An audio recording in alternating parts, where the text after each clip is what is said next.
must be our goal and our guide. And all that we strive for as a human family, dignity and hope, progress and prosperity, depends on peace. But peace depends on us.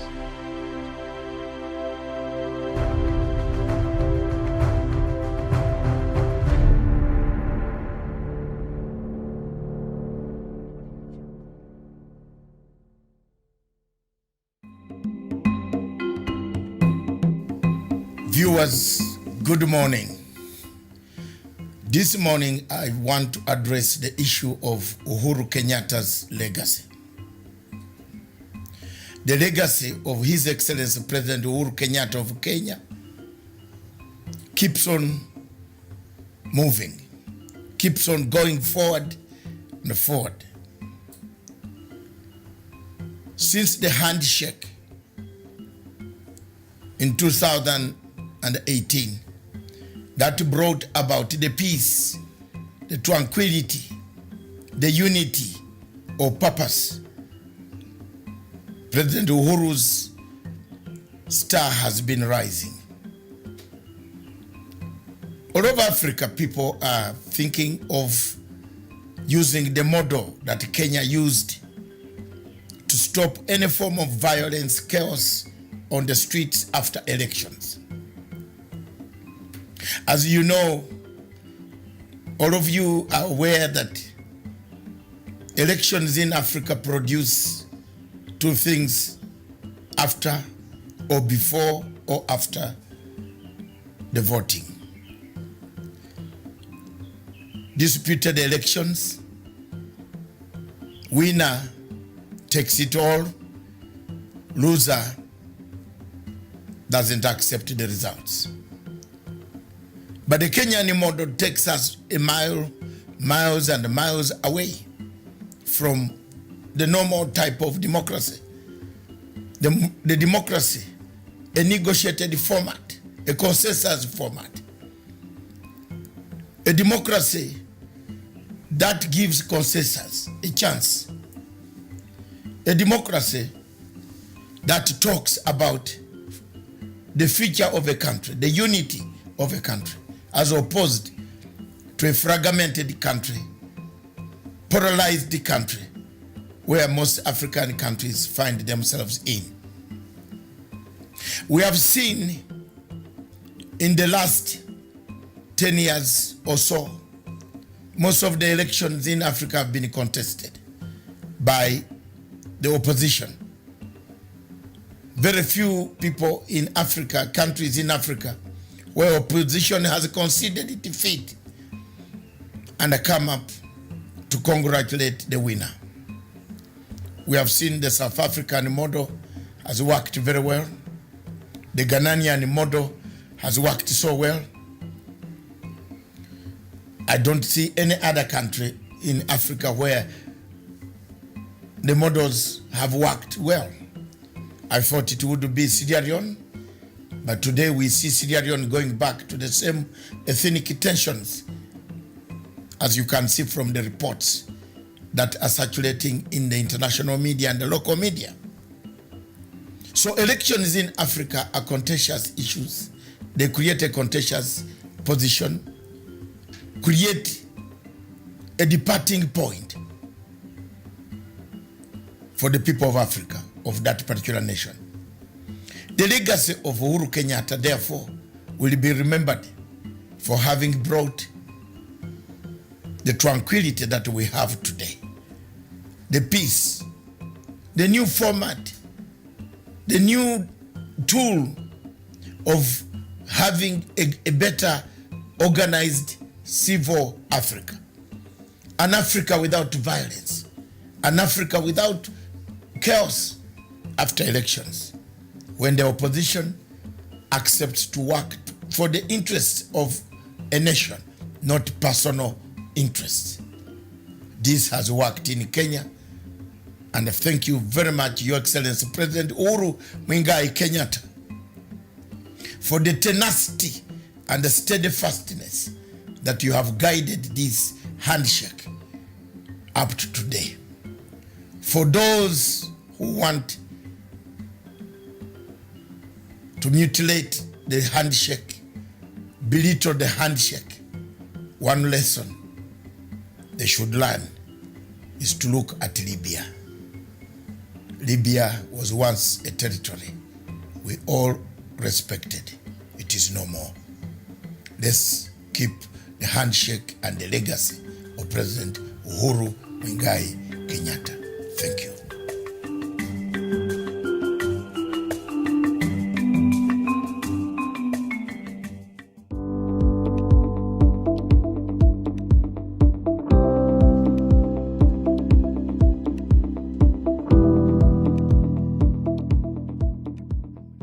So thank you for making the time. I don't know how many people here in the room know or visited Africa, the continent, but I think it will be interesting to use this half an hour to really not only promote what the continent and what your respective countries have to offer, but also to explain why all these investors who are at the Future Investment Initiative should look at Africa.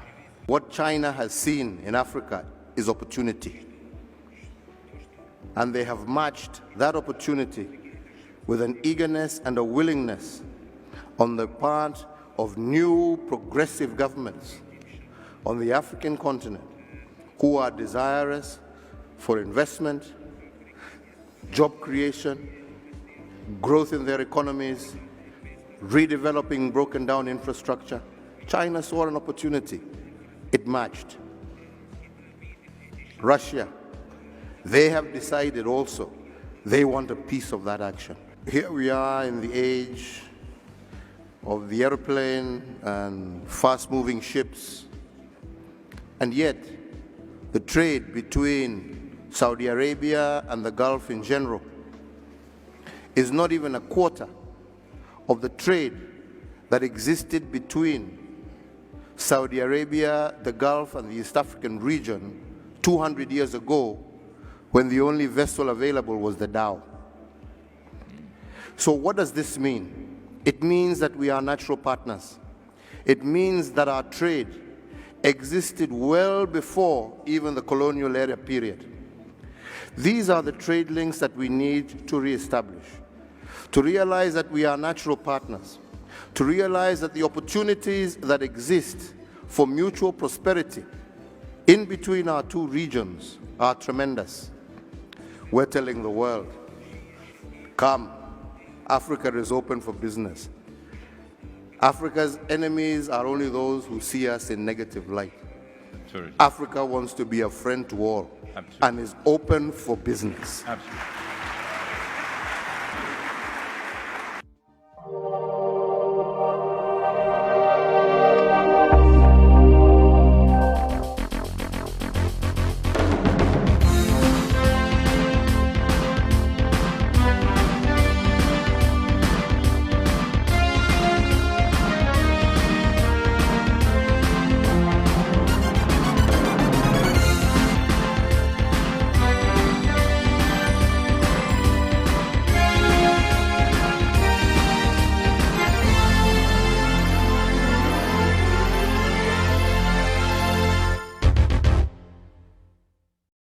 Good morning, wherever you're watching me from East Africa or the rest of Africa this morning. Thank you so much for finding time to being with us this day on Good Morning Africa, good afternoon, good evening, depending on where else you're watching us across the globe, because we know our viewers are all over the world, and we thank you so much for tuning in and finding time and making sure that sometimes even your voice is heard through your participation and through your contribution to the show on the comment section during, even as the show continues. So if you have something that you want us to talk about, you have any news happening about Africa, or just something that will be of importance, that important information, you can share it and I can share it with the rest of our viewers.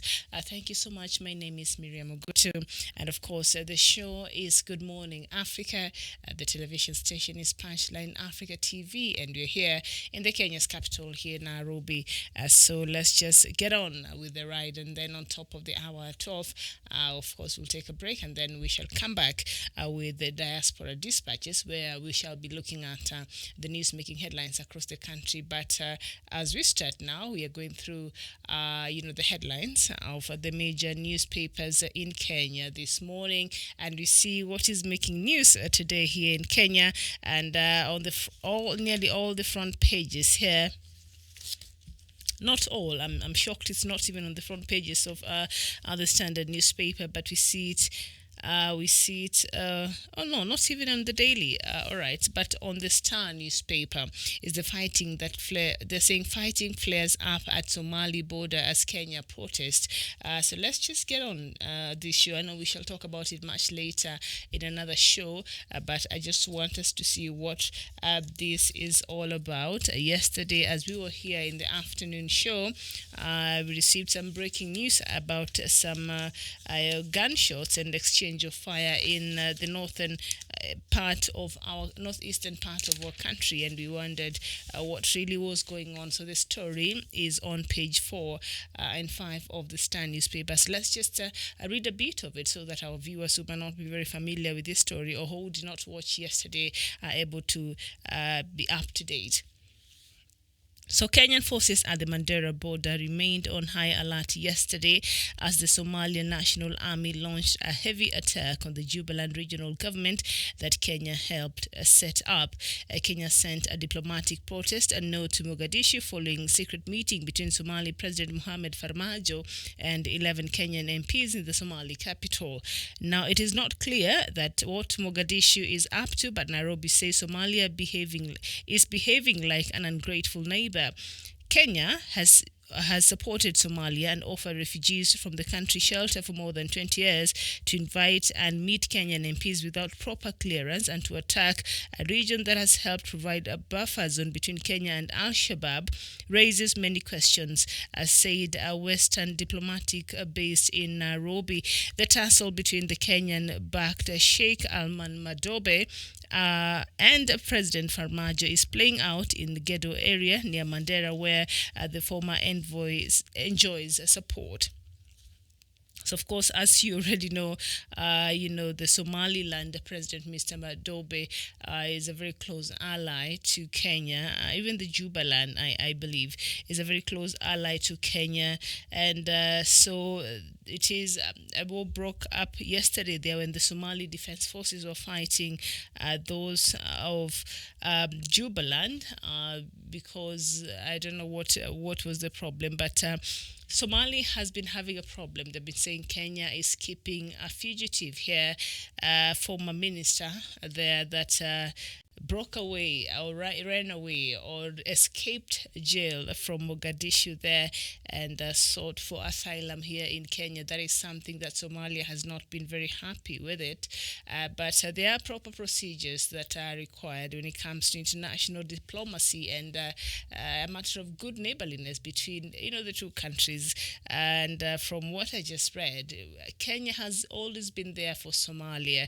And what we're seeing that has been playing out in the recent past, it is something that is not good, one, for this region, and also it's sometimes I think Kenya feels like it is a slap on our face or on the country Kenya, because Kenya has sacrificed so much. The level of insecurity that sometimes we experience in this country has nothing to do with us here. It is because Kenya has been very kind. Kenya has been very kind, and for a long time, Kenya has been an oasis of peace to so many refugees from different African countries.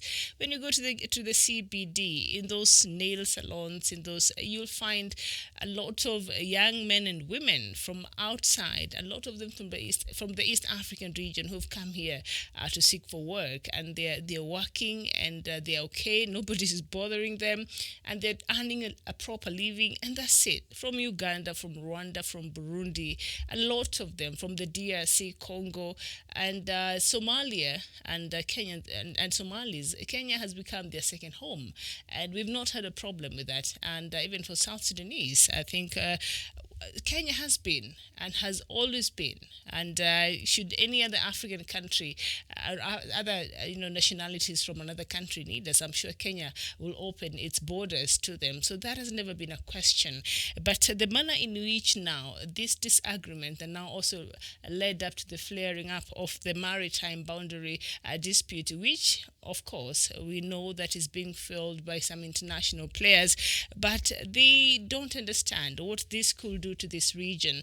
A partnership between Kenya and Somalia is very, very important. We must work together. We must be at a good neighborliness, whatever you call it. We must be good neighbors. We must be concerned about each other's security. We must work together to defeat the common enemy that is ravaging Somalia and also wants to come here and ravage Kenya as well. That is Al-Shabaab. So when you see things like this happen, the fact that President Farmajo, and I still have a huge problem with that visit, I don't know what they talked about, could be nothing, but I don't know. I don't know the details. It has not been made public. I'm not sure. I don't know.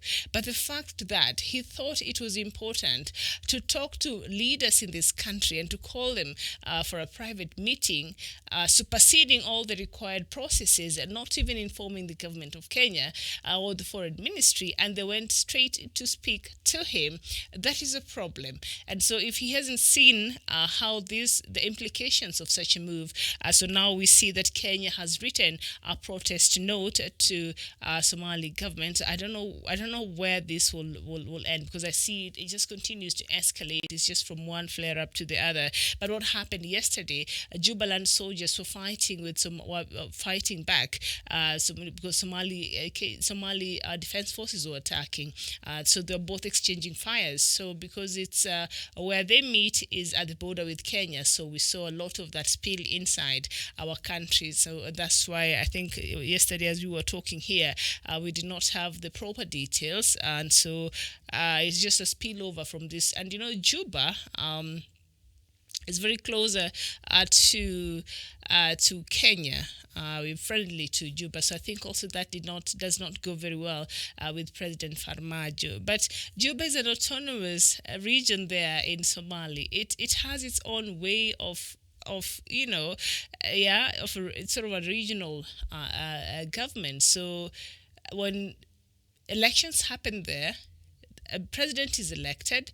So after president is elected, I think President Uhuru Kenyatta congratulated this president, the president that was elected. I think Farmajo did not like that very much, and the close partnership between Kenya and Jubaland, which is very important and paramount, because Kenya has always acted as a buffer zone between this country and Al-Shabaab. We find ourselves in the middle, and so sometimes we fight a war that is not really ours, like the way KDF was drawn into Somalia.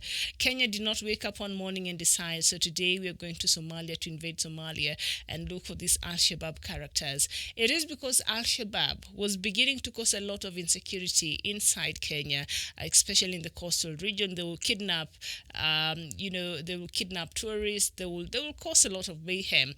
So Kenya said enough is enough. If we are trying to keep it cool here, we are at peace here, and you keep coming, so we are going to get you and find you where you are inside your country. So that is how KDF ended up in Somalia, because Kenya felt that its boundaries are not being respected, and the Kenyan government felt they're being provoked. And because Kenya and the leadership and the KDF especially and the presidency, who at that time Mwai Kibaki, the number one duty of a president of any country, and that is why I'm still baffled that Nigerians still feel it's okay to keep President Buhari there even after the murder of 50 people, and we'll talk about that at the top of the hour.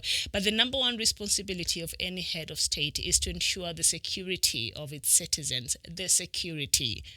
Did you see what happened when that plane from southern China landed in this country, and nobody, and apparently the passengers had gone through all the proper, checking, and they were tested and they were okay.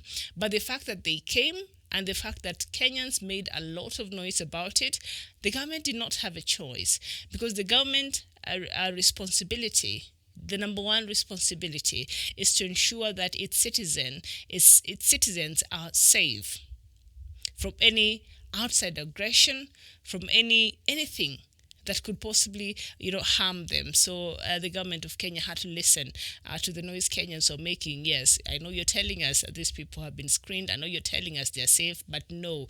If all the countries in the world are saying no flight from China can enter their country, so should Kenya. We don't want it. And that was stopped because that is something that the government could not assume. President Uhuru Kenyatta and the ministries responsible could not assume, because Kenyans were not feeling comfortable. Kenyans were not feeling safe. So it did not matter what you're going to tell them. As long as that plane is from somewhere from that place, no thank you. And the government heard, because it is the duty of a government to listen to what its people is saying and to act appropriately, especially when it comes to security of its citizens. And so it's not perfect here, but at least we've seen some good action when it's needed. And Kenya, I think, is more safer, except for the Al-Shabaab threat, which I think is under control here. The intelligence community in Kenya has really upped its game.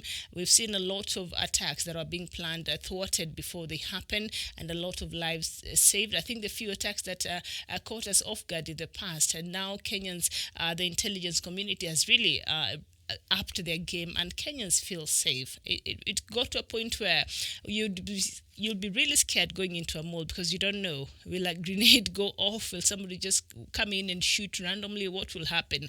Because the terrorist threat had become very, very apparent in this country. But the government moved in so fast and worked on it, and so Kenyans move freely. If it happens, and but we know we rest in the confidence that our government is able to gather the right intelligence and to thwart any form of aggression, and unless that catches them off guard. But Kenyans feel safe.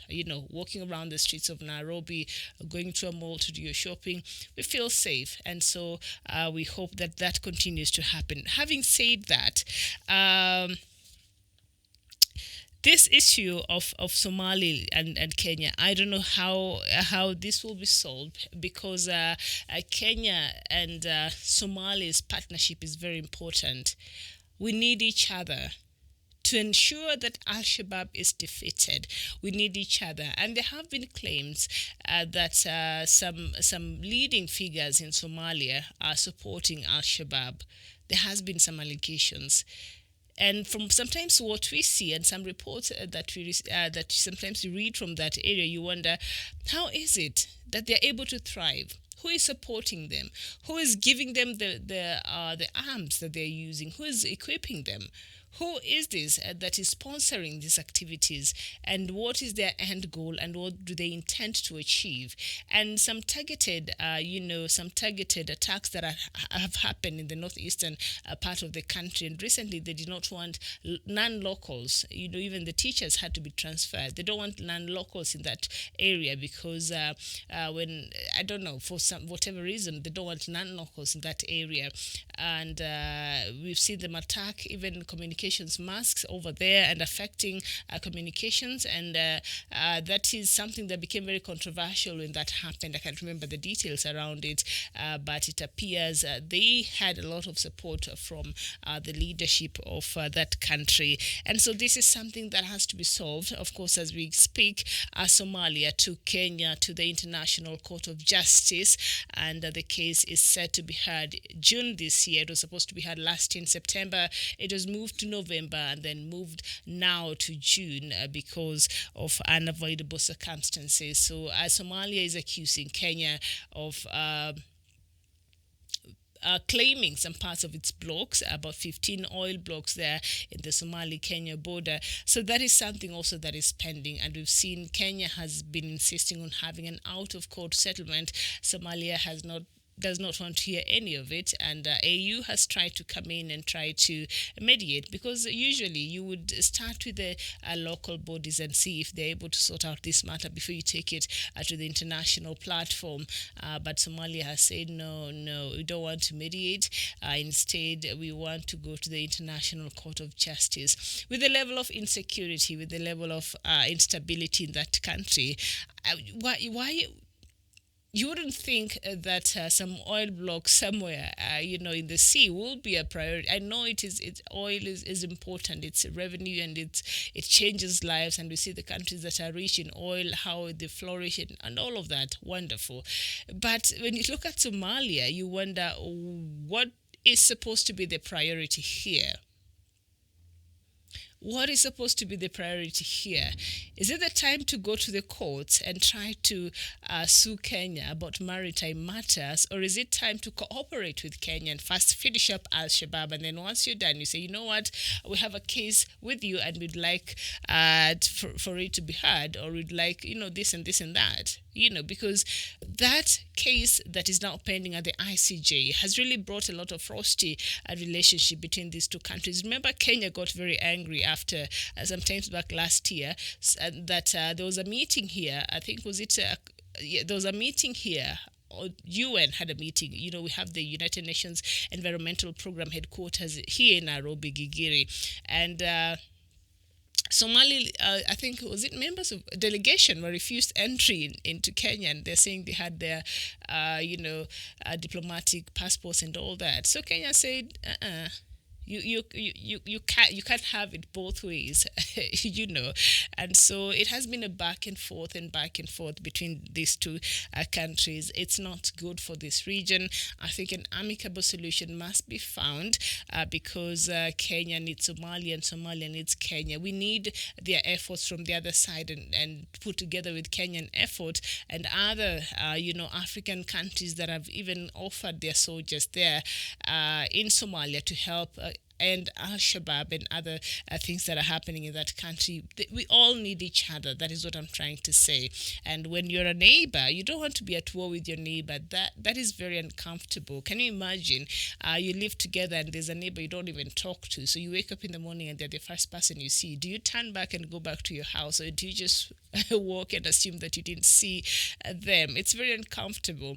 And so we can't, because we like in this country, there's a place, even we call it the small Somali area here in Nairobi, and it's a busy business hub. A lot of money that exchange hands there every day. Some place known as Isli here in Nairobi, and it is dominantly Somalis who owns businesses there. These live there. They build houses there. Matter of fact, where Somalis, a lot of them are, the housing there is very expensive because they never have a problem spending. They spend big. So they've really boosted this economy, and also they're able to take back to their country what they don't have in terms of trade and all that. So we mutually benefit from each other. And so it's important that this matter is solved. And I think we'll have a conversation about this later on in the afternoon with Dr. Matanga. So let me just leave that alone. But Foreign Affairs has sent a protest note to Mogadishu over the secret visit there by the members of parliament from the northeastern part of Somalia. The northeastern part of Somalia are Kenya Somalis. They are of Somali descent, and so they're Kenyan Somalis. So in case you get confused as to why, so that could be the reason why. Yeah, they are the same people, except now they're Kenyans, right? And Somalia has been claiming that part to go back to them. I've heard such conversations. I don't know if I don't even know they would agree to that, because they're safer in Kenya anyway, and they're Kenyans. So please, and. Rotich Thuge plan to steal 80 billion, the DPP has been told. And now, this dam scandal was one of the biggest scandals last year. And we see now that the former Treasury CS, Henry Rotich, ex-PS Kamau Thuge, and others plan to steal more than 80 billion Kenya shillings through the Irol and Kimorel Dams project, the public prosecutor has said. Director of Public Prosecution Special Counsel Taib Ali Taib says in in an affidavit that the investigations revealed there was a conspiracy to steal the money. So they were planning to steal 80 billion Kenya shillings. Take a pause and think about how much that is. I don't know in terms of dollars. I have to get the details of this story because this is very serious, and Kenyans have been following this story. And these are the things that President Uhuru Kenyatta, these are the things that work against you realizing your legacy. I'm happy that you are able to replace him. Not that I'm happy, but anyway, that is what is required by the law. If you found to be, you step down. So he was able to step down, and now investigations are continuing. And you see the way that, now the details are coming out. So it's page 8 of the Star newspaper. So it says, former Treasury CS Henry Rotich, ex-PS Kamau Thuge and others plan to steal 80 billion Kenya shillings through the Aror and Kimorel Dam projects, the public prosecutor has said. The Director of Public Prosecution Special Counsel Ali Taib says in an affidavit that the investigations revealed there was a conspiracy to steal the money. Taib's affidavit was filed in response to a petition by Richard Malebe to stop his prosecution in the graft case. Taib says that investigations began on September 18th, 2018, when DCI received a complaint about the governance and operation challenges in the management of Kimorer and Arol Dam projects. Now, the 80 billion Kenya shillings that the petitioner and his co-accused intended to steal made no nonsense of the judiciary's annual budget of 19.5 billion. DCI is 7.5 billion, bags Parliament's 45.5 billion, and makes a golden bag scandal look like a pocket change, court documents read. Now, Malebe, who is yet to plead on the graft charges, is alleged to be a director of CMC Diravena Kenya branch. He petitioned the courts in February to stop his prosecution and was granted temporary orders by Justice Mumbi Ngugi. Taib said that a concept paper involving 7 dam projects, among them Kimorer and Arol multi-purpose dams, was sent to cabinet for approval. The said projects were concocted purely for purposes of looting public funds, and as they were not part of the National Water Master Plan, could only be made possible with the cooperation and conspiracy of the accused persons working for a common and lawful purpose. So DPP has been very quiet. Apparently, he's been quite busy, and so and so now he comes with a very strong case against the former CS, Mr. Henry Rotich, and so let's see how this case will go. I'm really invested in this, because when you sit down and think about how that much money, you hear now they were conspiring to steal about 80 billion Kenya shillings. When I think about 80 billion Kenya shillings and how much and how many lives it could change in this country, and how many schools that money could have built in this country, and how many health facilities, and how much slum upgrade perhaps would have happened with this money. When you look at 8 billion and you start breaking it down and just look at what sectors in this country, if this money was injected into, would have really changed the lives of Kenyans. How many roads, possibly the interior ones, that would have been built? It's a lot of money when you look at it like that. And then somebody just sits somewhere and decides, you know what, let's just say we need 7 dams, and then obviously we're not going to build them, and so that we cash in very quickly. 80 billion Kenya shillings. You actually thought you were going to, just cash in and it will just disappear without a trace.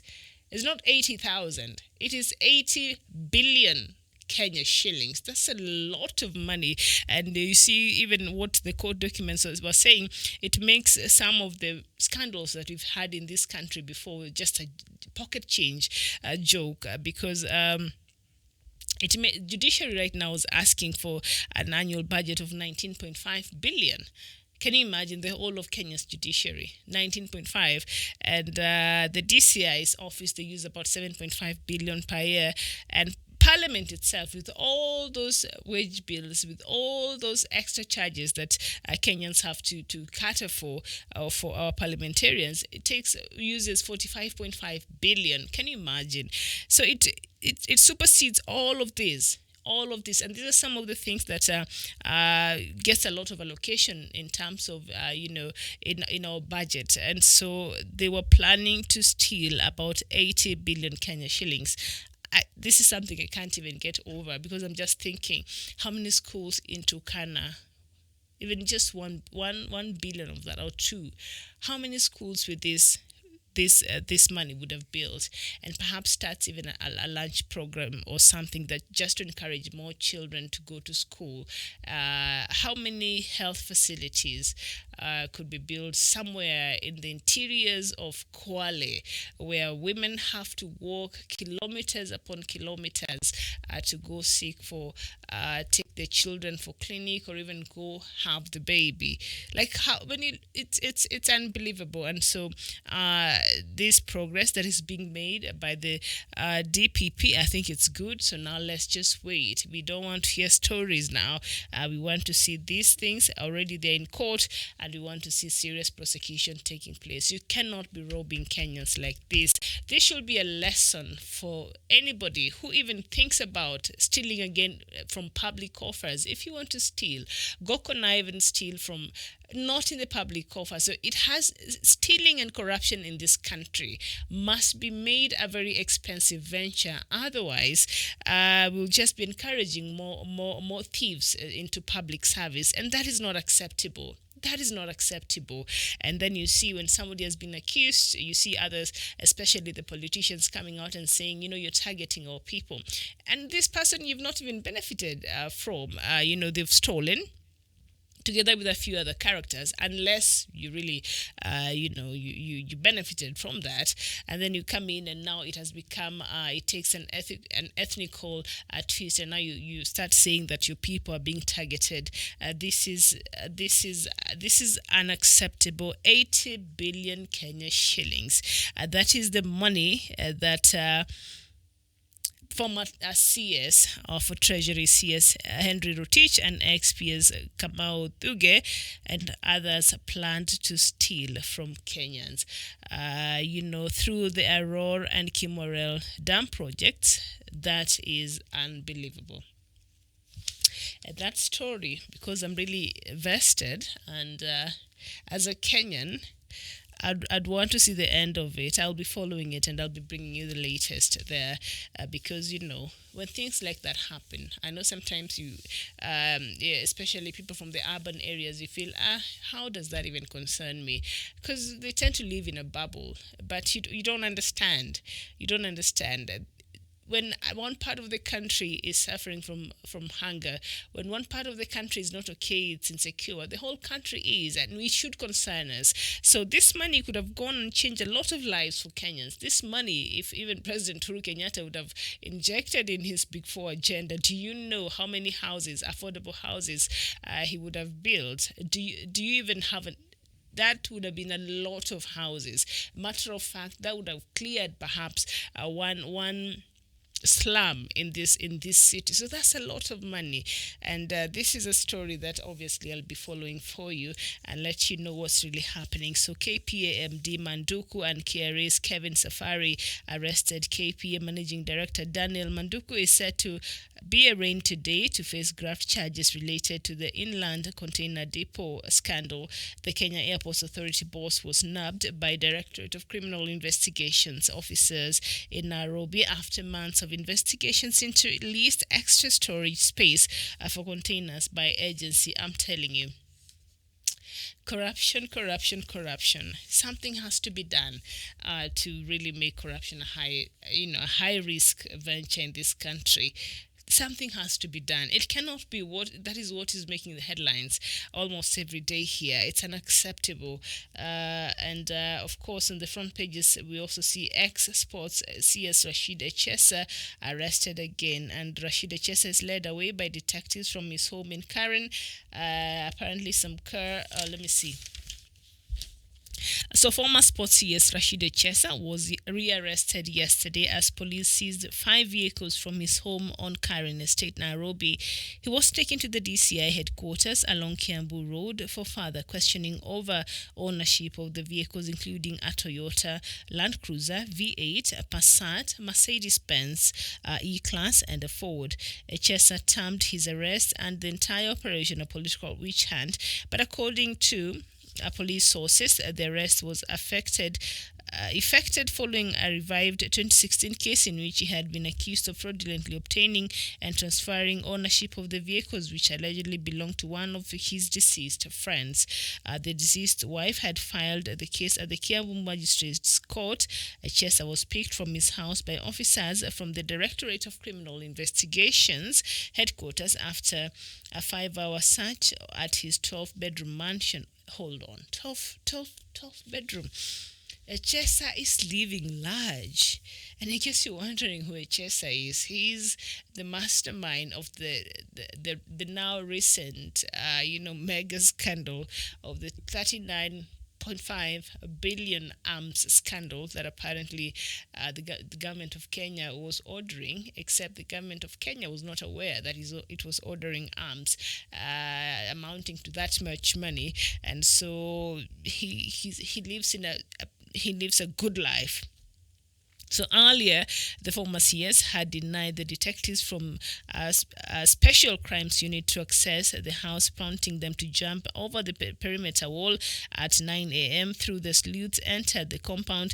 Chesa denied them access to his house until his lawyer Brian Khaemba arrived on January 26th. The detectives obtained a search warrant from the Kiambu Chief Magistrates Court and a miscellaneous criminal application number 94 of 2020. So Chesa is still in trouble and might not seem to be out of trouble anytime soon. And from the story there, apparently his friend died and he quickly went and changed the papers for that car, and the widow went to court to challenge that matter. But what I'm just wondering is how long ago was this matter challenged in court? And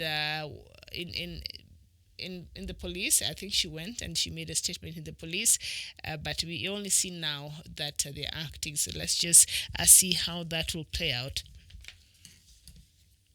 So, in the front pages of the Standard newspaper, these politicians say publicly what many only whisper at night, laying bare awkward truths and revealing deep divisions among country's elite.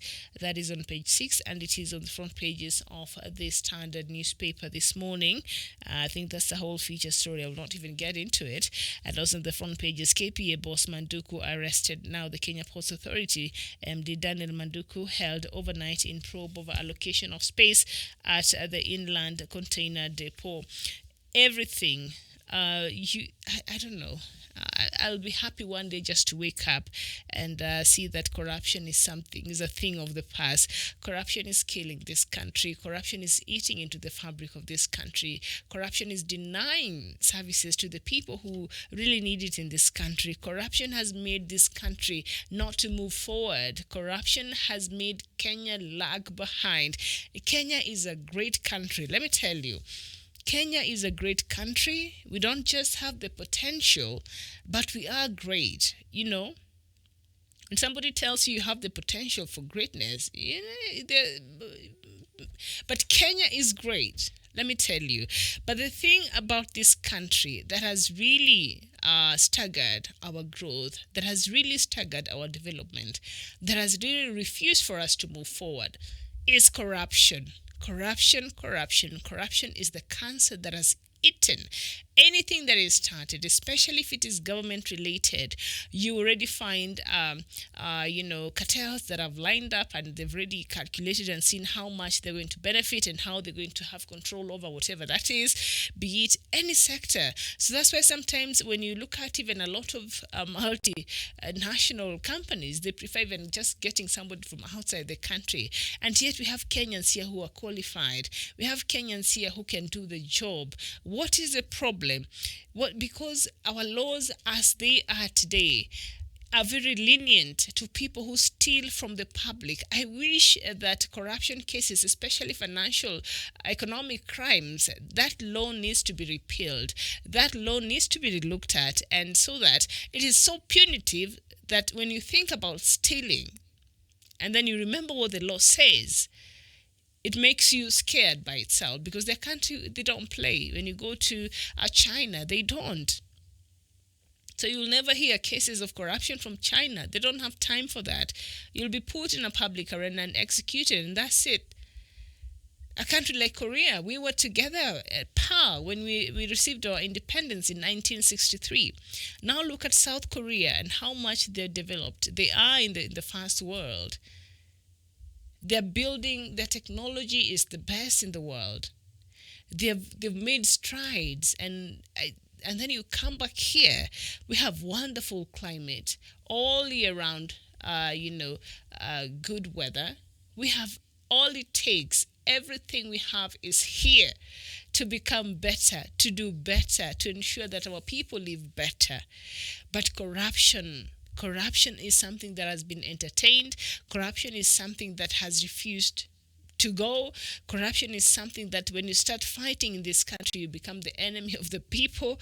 Corruption has really eaten. So the dry port is something that was just launched the other day. It has not even taken, it's not even that old. And now you hear already there's a problem there because of how now the MD is being accused of, allocation of space at the probe of allocation of space. So I don't. If you have to pay, you have to give some bribe for you to be allocated some space, or I don't know how. The details are on page 5 there. But he was arrested. That means it's a very, very serious matter. I don't know how President Uhuru Kenyatta, you're going to do it. And you say that you're very serious about fighting corruption, and you've shown your commitment, and it's something that you've been really trying to speak against. But talking is not enough. We need punitive measures that really can curb corruption in this country. We must make corruption a high-risk venture in this country. And those laws, when these people are taken to the court and they use the laws that we have, so the judge will look at that and say, you know what, because there's a loophole, you're free, or just pay this much and you're free. And even the bail conditions there are ridiculous. People who have committed economic crimes, especially stolen from the public, these people must be punished. And if they go ahead and prove, these people must be punished. Because there are countries where even public service is not a fancy thing. Because you don't go to public service to make money. There's no money there. If you want to make money, you go to other sectors, the corporate world. Public service is not for enriching oneself in countries out there, especially the ones that are developed. And the members of parliaments there, but they live a very normal life. They'll be riding bicycles in the streets. They'll be taking trams and all that. They just live a normal, ordinary lives. But when you come here to our country, Chesa was a CS, I don't know, for a year. I'm not saying that is when he made his wealth, but he has a house, an 11-bedroom house in Karen. That is the suburb here in Nairobi, and he drives a fleet of very expensive cars.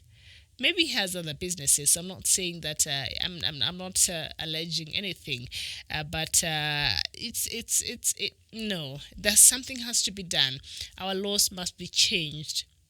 And some of these laws are changed in Parliament, but unfortunately, our politicians sometimes are part of this web of cartels, of people who call for shots and who pull strings just under the table. So if you expect for them to change some of these laws and to add to amend them and make them very punitive when it comes to economic crimes and raping of our economy, I don't think it is something that would be, because this is something that it has, even the CJ himself, the Chief Justice of the Republic of Kenya, Maraga, and sometimes you really criticize the manner in which the court handles corruption, and he is the head of the Kenyan judiciary. So when we talk, we have to address him so that he can go and address his people, the people that work under him, the judges and all of that, But he's come out and said, now if you bring us, as we're just going to look at what you've brought us, and we look at the law and what does the law say.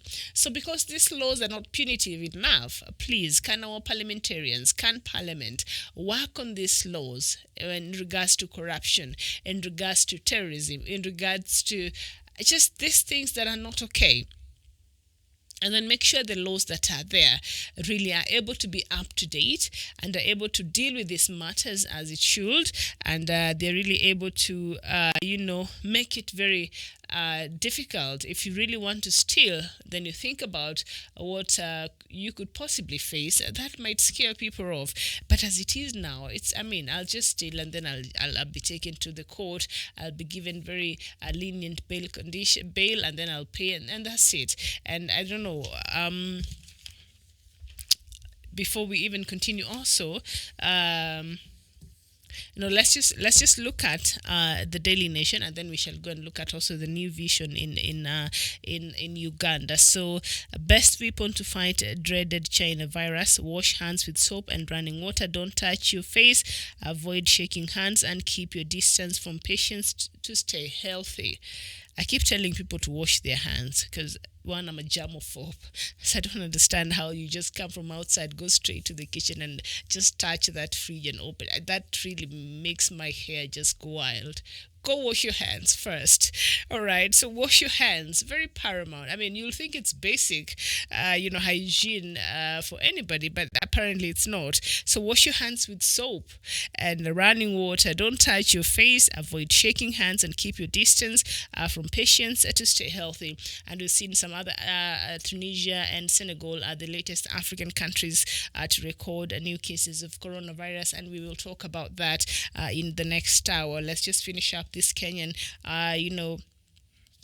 news, and I think we're done with that. So let's just and then we look at the BBN. But before we do that, we have some. Also, I wanted us to look at the front pages of the front pages of. No, before we get to that, High Court reduces Embakasi East Member of Parliament Babu Owino's cash bail from 10 million to 5 million. What is that? Now we're even reducing the cash bail from 10 million to 5 million. In which constitution does that even allow? See, when I tell you, because this is a person who shot somebody, and I know I'm required to say allegedly, but there's a video that shows he shot somebody. I don't know how that DJ is doing now. He's a member of parliament. He was drunk in a club, but the CCTV video caught it. So this person is still in ICU, might never walk again. That was I don't know, is that what they'll call attempted murder? I'm not sure. And then he was given 10 million as bail.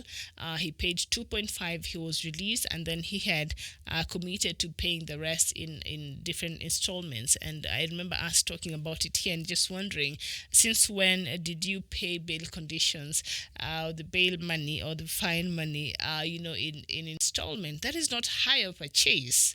That is not a shop where you say, you know what, I like this television, but because I can't pay for it at once, I'll just pay for it in 3 months. So I'll just calculate for me how much that will cost. This is serious matter. And he almost killed somebody. And so now the High Court has reduced his cash bail from 10 million to 5 million. You tell me, how will crime reduce in this country? We are making it very easy for people to just do whatever they want and get away with it. Let's look at now the New Vision of Uganda, and it says in the front pages there, 7 district bosses suspended. I don't know over what. And also just down there, Liberian activist hails Uganda on women's rights. and former Liberian presidential candidate Macdola Cooper greeting the speaker. I think that is the photo there on the front page, is the speaker of the Ugandan parliament, Rebecca Kadaga. Remember, last year she was not feeling well. She had come to Nairobi for treatment, and Kisubi starts heart surgery. I don't know who that is. And KCCA directors lose guard. Now police guards have been withdrawn from residences of Kampala Capital City Authority directors on the orders of the Inspector General of Police. So what is happening there? And also just down there, held over, conning 18 top police officers. That is on page 9 of the New Vision. Let's move to another newspaper, and we go to the Daily Monitor, and there we see we cannot reopen voter registration, Electoral Commission boss said. So we cannot reopen voter registration because the last time I checked here in Kenya, let me just read the story, and then we'll get into it. So following a wide range of unresolved queries about the 2021 election and roadmap and other concerns, this newspaper interviewed the Electoral Commission chairperson, Justice Simon Byabakama Mugenyi. He spoke on a number of issues. So let's just find out.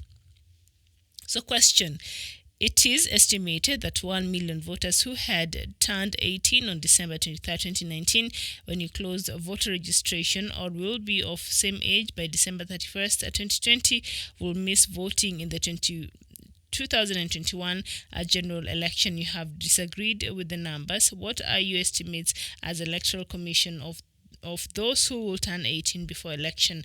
And this is what the electoral boss, Mr. Byabakama, said, that we have heard about this figure. The Electoral Commission doesn't act on the basis of disfranchising anybody eligible from participating in an election. If anything, our desire is that every eligible voter be given an opportunity to participate in an election. That is why, whereas there is a continuous registration of voters as required by the law, when we are watching an electoral cycle like a general election, even by election, we put a period known as the National Voter Register, or who are coming up as first-time voters who have attained 18 years and are citizens to be applied to become voters. So, but what happens here in Kenya, that is what I wanted to say, is that during elections, say elections happen according to our constitution, elections should be happening every August of the electioneering year. You'll find that early in the year, people still be encouraged to go register, and then after a while, the register will come out, and then people will be sent to go check if their names have appeared. If not, then some changes will be done. So imagine if you turned 18 in 2019, that is last year. By now, and elections in Uganda will be happening in 2021. They still have a lot of time, like a year from now, next year in February. They still have a long time to actually prepare and ensure this. But you see, a lot of them are young people, and you see the numbers, they are staggering, nearly 1 million, an estimation of 1 million young people. So perhaps this could perceived as Bobby Wine, supporters, I'm not sure, but maybe those are just the laws there in the Electoral Commission of Uganda. So, but that is counterproductive, really. You turned 18 in 2019. You should be able to vote in 2021 for real. I mean, that doesn't make any sense at all, because we've seen here in Kenya, it happens. The voter update keeps happening, especially towards election. The government carries a lot of, civic, what do you call them? Advertisements and awareness. They create awareness, and Kenyans are able to go and register for those who are new voters, and also for those who have not registered. And you go, and for those who want to change from one place of voting poll to another different station, so they're able to do that over a period of time. So I think this is very interesting, the way the Ugandan Electoral Commission their work, or perhaps the laws there. And so we go to another another paper that I wanted us to look at is Mwananchi from Tanzania, and wasema Bashiru amtaka Membe uwanjani Urais 2020. So apparently, for those who do not speak Kiswahili, they say that Bashiru wants Membe to join 2020 presidential race there. And so there it is. I don't know who this member is. A lot of Swahili there, it's Tanzania. So, all right. The mayor wa Chadema Iringa hatarini kungolewa. So apparently the mayor of Chadema Iringa is facing a threat of being removed from, I don't know, being the mayor or something like that. And then The Nation, I think this should be in what is this Rwanda? The Nation newspaper, I think, talks today to lay foundation for electoral alliance. And in Malawi, and representatives of Malawi Congress Party and the UTM party officially met today to discuss a possible electoral alliance. I think, yes, they've been doing that. And MDS collectively overspent by 9.1 billion. Is it kwacha? Malawi, their currency is kwacha, right? I think. I think. And also the Punch from Nigeria, coronavirus government faces difficulties tracing Italian co-passengers. Nigerians never cease to amaze me. When you enter your details, when you're booking a flight, you enter your details. And wherever you're going, I think you even enter the address, all right? So now that the government is facing difficulties tracing these Italian co-passengers, I don't know how many passengers were on that flight, but this one Italian is the first case that was confirmed of coronavirus in Nigeria. So this is a serious matter. Forgive my being amused, but it's just how Nigerian government, can they ever figure out anything in that country? I just don't get it. And we shall talk about Nigeria, especially in the wake of the death of those 50 people. Yeah, so we shall talk about that. And that is in Tanzania. Our Nation is from Malawi, yes, there. Okay, thank you so much. And so I did not get time to look at the BBI, but I think I'll just look at a line or two. As I told you, it's important for us to keep talking about this BBI. Remember, BBI is anchored on 9 points, and the key things, perhaps to remind us, number one, the notable issues, number two, the national ethos.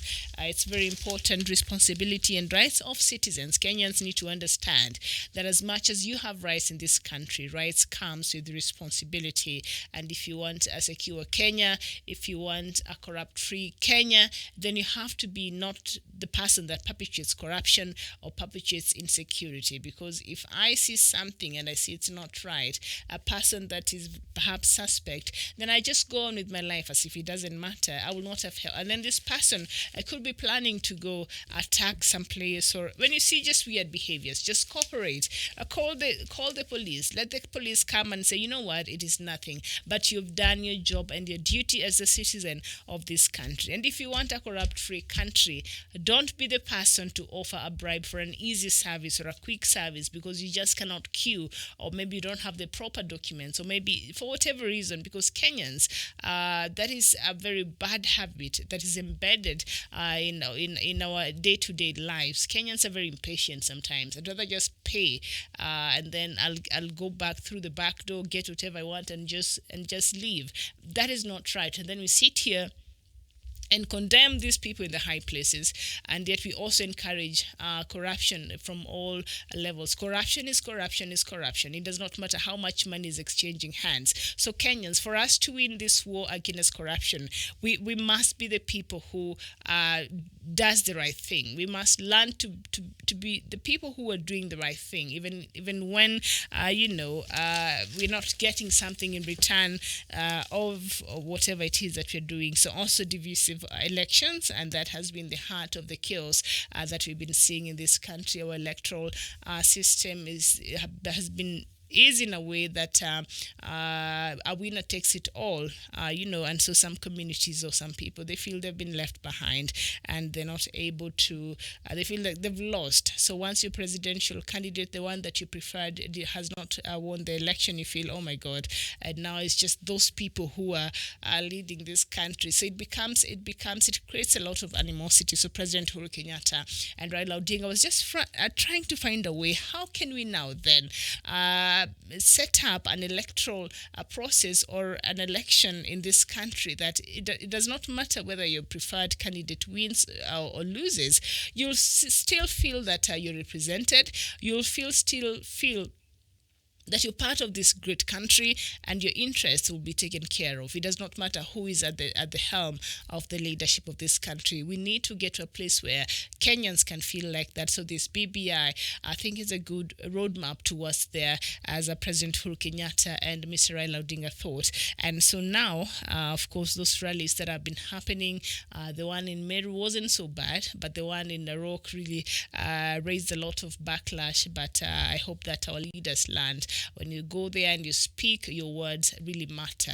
Anything that comes out of your mouth matters, because these people listen and they pay attention and they take it very seriously. And so moving forward, we want to see how this now will be implemented. It was based on a 9-point. I will not go through them, all of them today, but we have been looking at just beat by beat. We've looked at inclusivity. How can Kenyans feel more included in the running of this of their country? But also Kenyans, sometimes maybe we don't understand. The new constitution in 2010 gave us so much power that if you knew your position in this country as a citizen of this country, you'll be shocked. We have so much power, even to recall anybody that we feel is not working for us. We can recall them. We can sign a petition. Once we acquire the required number of signatures, we can send them back home. So we have so much power, and it is anchored in the power of the people. It is the people's constitution. So Kenyans today, you'll wake up and realize how much power you have to change this country and stop behaving, especially the middle class. I can't. These people live in a bubble.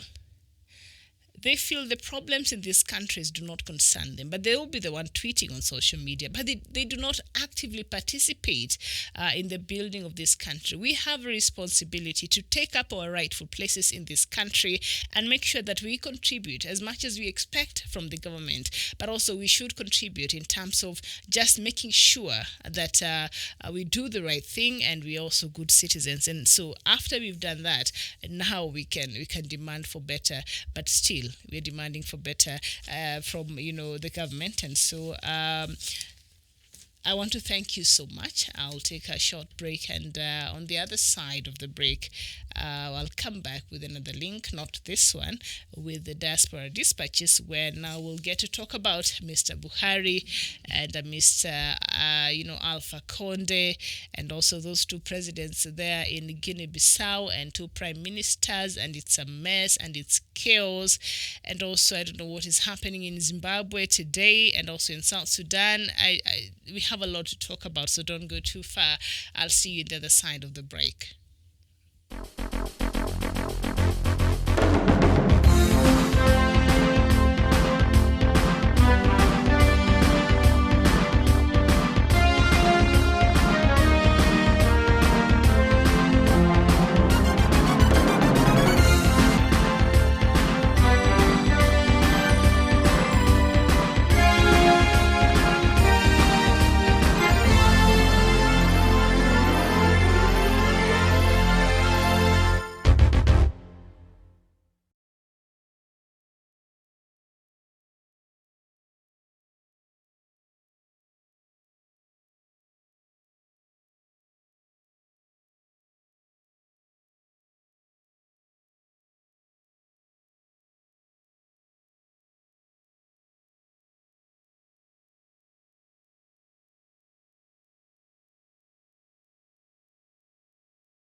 must be our goal and our guide. And all that we strive for as a human family, dignity and hope, progress and prosperity, depends on peace. But peace depends on us.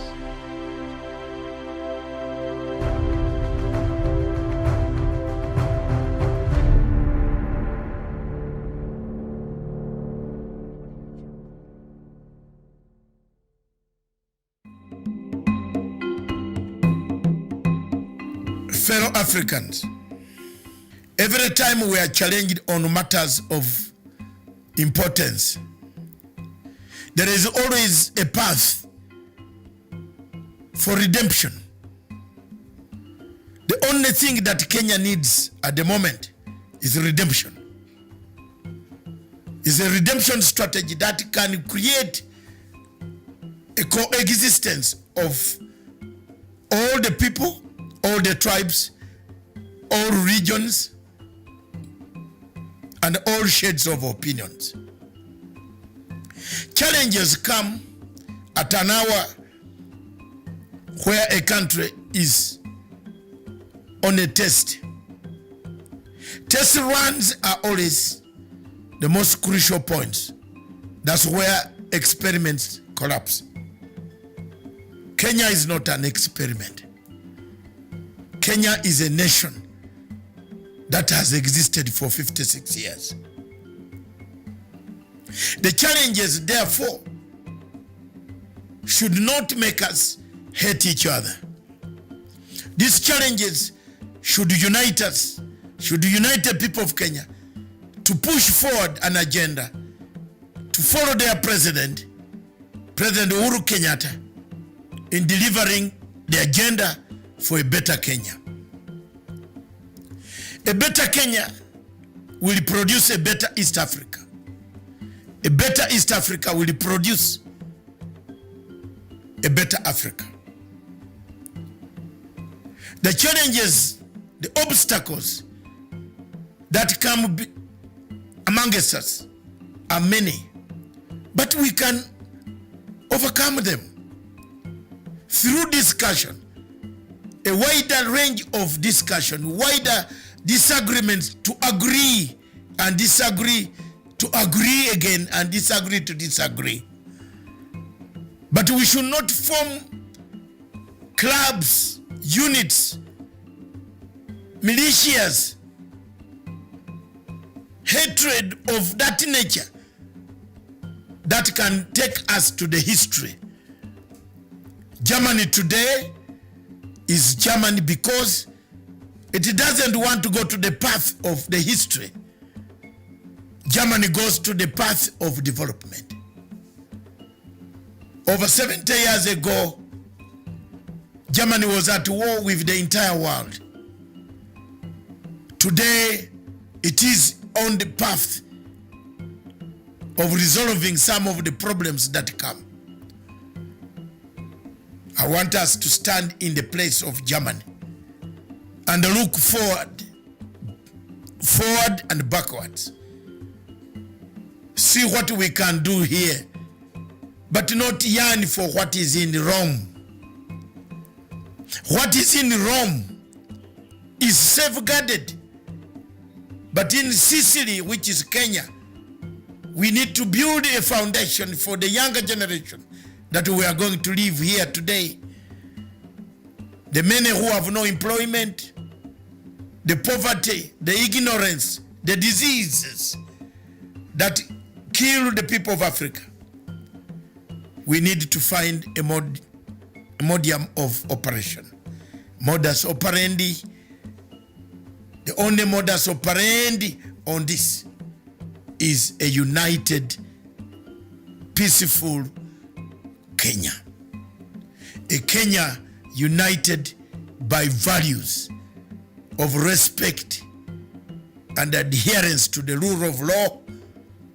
A Kenya without schemes of elimination or fiction of elimination or murders written by themselves. A Kenya without any hatred against the president, A Kenya that supports the constitutional roots that the 2010 constitution of yours brought. That is how Africa will rise and shine again. Thank you.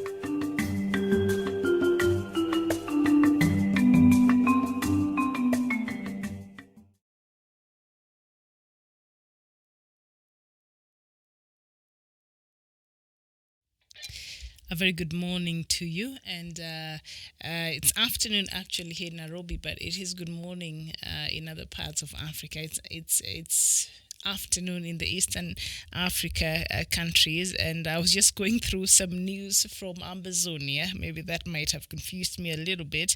That just came out, and the United Nations Secretary General Antonio Guterres has called for fresh dialogue to solve the crisis in the northwest and southwest regions of Cameroon. That is the Amazonian area, and so that is what I was reading before we just started. So thank you so much. This is Diaspora Dispatches, where now we get to discuss Africa in details. The first part, we look at the first show.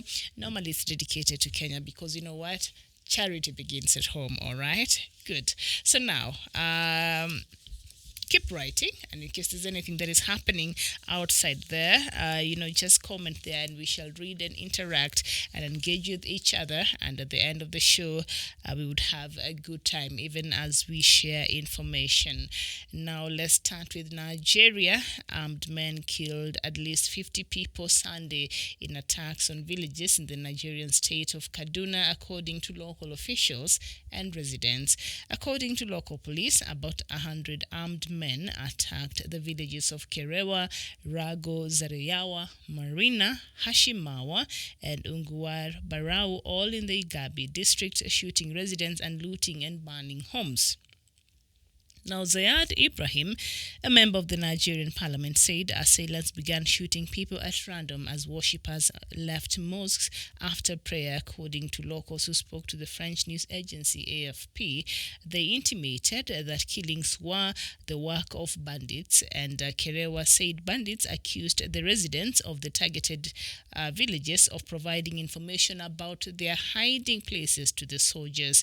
A local politician, Alhaji Dayubu Kerewa, told the Voice of America's House Service that the shooters were part of Islamist insurgents of Boko Haram. Meanwhile, President Major General retired Muhammadu Buhari yesterday assured Nigerians of their safety as he condemned the killings in Kaduna village by the bandits. And we go to Somalia, where fighting broke out between the Somali military soldiers of the regional government of Jubaland. Residents in the town of Bulahawa, close to Somalia's border with Kenya and Ethiopia, say they have been exchanges of gunfire. There were exchanges of gunfire for several hours. Tension between the government in the Somali capital Mogadishu and Jubaland officials has increased since last year's disputed regional election in October. Jubaland Security Minister Abdirashid Janan, who was arrested and detained in Mogadishu after he was accused of committing human rights atrocities, escaped jail and apparently is in Kenya, and the Somali authorities have been appealing to Kenya, which has forces in the area, to hand him over. And we go to South Sudan, where the National Security Court in Juba has sentenced its officer to death for murder of Second Lieutenant Arik Cholakon, who was found guilty of murdering his first boss, Lieutenant Thomas Wado Makwe. Recently, Akon premeditatedly shot dead Wado at a military parade in Keka in 2019. The court sentenced Arik to death for his actions. Over the years, members of the national security are said to be behind killings, night robberies, carjackings, and various human rights abuses across the country. Now, last year, South Sudan's government opened a special tribunal to try National Security Service operatives accused of committing crimes. 5 years ago, President Salva Kiir signed into law the controversial National Security Service Act, which gave security agents the right to arbitrarily arrest, detain, and investigate citizens or confiscate their property of any suspected or somebody deemed to be a threat to the national security.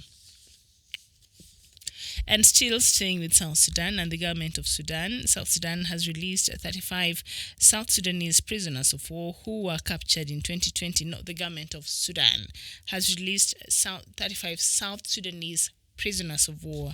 And in April 2012, South Sudanese forces seized control of Hegli town during the worst fighting between Sudan and South Sudan following the independence in 2011.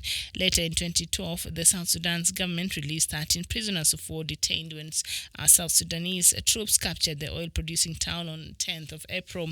However, the Sudanese government vowed to treat the South Sudanese prisoners of war under international laws. They were then sentenced to death for war and terrorism-related crimes. Last week, the Sudanese authorities released 35 South Sudanese prisoners of war, and of course, the prisoners who were released from Shala, Port Sudan, Kiriri, and Kobar were serving death sentences. And still in Sudan, and thousands of people have fled into the bushes in the Pibor area due to conflict in the area for the last 2 weeks. Clashes were reported last week in the greater Pibor area, where more than 10 people were reportedly killed. Medical charity, also known as Doctors Without Borders, states that it continues to receive some wounded Pibor, while many other people are arriving in other health facilities, and many more are likely to have been unable to reach a health center. And we go to Libya, where now the United Nations Special Envoy for Libya has resigned, saying his efforts to bring peace in the North African country were damaging his health. Ghassan Salame tweeted that my health no longer allows this rate of stress. Talks between the UN-backed government based in the capital Tripoli and fighters loyal to renegade General Khalifa Haftar have become a serious difficulty. Libya has been torn by conflict since 2011 uprising, which ousted long-serving strongman Muammar Gaddafi, and last week Mr. Salame brought representatives of the Government of National Accord and the Haftar-led Libyan National Army, the two warring sides, to Geneva for peace talks, but the representatives suspended their involvement. And we go to Egypt, and an Egyptian court has sentenced to death Hisham Ashamau, an ex-Special Forces officer turned Islamist militant, over the several terror attacks. The Cairo Criminal Court condemned Ashimau and 36 of co-defendants to hang on 54 charges. He was an officer with Egypt's Special Forces, but discharged in 2012 over extremist religious views. He hit the headlines after he became one of the prime suspect in an attempted assassination of the former Interior Minister Mohammed Ibrahim in 2013 suicide car bombing. Mr. Ibrahim survived the bombing near his Cairo home, but some 20 policemen and civilians were wounded. He was since been dubbed Egypt's most wanted man by the country's press. And we go to Malawi, where Malawian Parliament has passed a bill which allows cultivation of cannabis for industrial and medicinal purposes. Backers of the bill say cannabis will boost the economy, which is largely dependent on tobacco. Anti-drug campaigners and religious conservatives say the move will encourage recreational use of marijuana. And the latest on the coronavirus, the latest update from Africa is that Senegal and Tunisia are the latest countries to confirm coronavirus. The World Health Organization has since declared it a public health emergency of international dimensions. And so outside of Senegal, we also had Egypt, who confirmed their second coronavirus case, and Algeria has confirmed 2 more cases. Kenya, of course, after it allowed southern China plane from China to land in Kenya. After that noise, Kenya government has now suspended all the flights from China, and of course Nigeria has recorded its first case, and that is that Italian nationality who now they're trying to now they're trying to look for the co-passengers he was with in this flight. I cannot. And also 2 South Africans have tested positive in Japan. And we go to Congo, and the Congo's government has suspended a top mayor over embezzlement. Mayor of Brazzaville, Christine Roger Okemba, whose terms runs until 2023, was suspended from office by the Minister of the Interior and Decentralization in an alleged embezzlement of public finances. The development is the first of its kind in the Central African country. Bridget, water first. In the Central African country, and of course this comes even as the government increases its anti-corruption crusade. And we go to the Democratic Republic of Congo and a historic truce and peace deal between a major armed group in the Ituri province of the DRC and the government. And now, after nearly 20 years of operations, the force de resistance. Okay, it's a French word. I will not even pretend. But the Force for Resistance and Patriotic of Ituri, I think that is what I can make out of this, has signed a peace agreement with the government on Friday, 28th in February. That is last Friday. I'm just wondering. I don't know. These peace deals that these governments keep signing with these militias, these people who have murdered people, these people who are lawless, these people who are butchers, these peace deals that governments are signing with these people, are they not encouraging more militia activities? Are not encouraging more rebels to spring up? Because they know the only way we're going to get what we want is when we come out and we mutilate people and we murder and we commit all of this, and then when they've had enough, then they will want us to come to the table and negotiate something.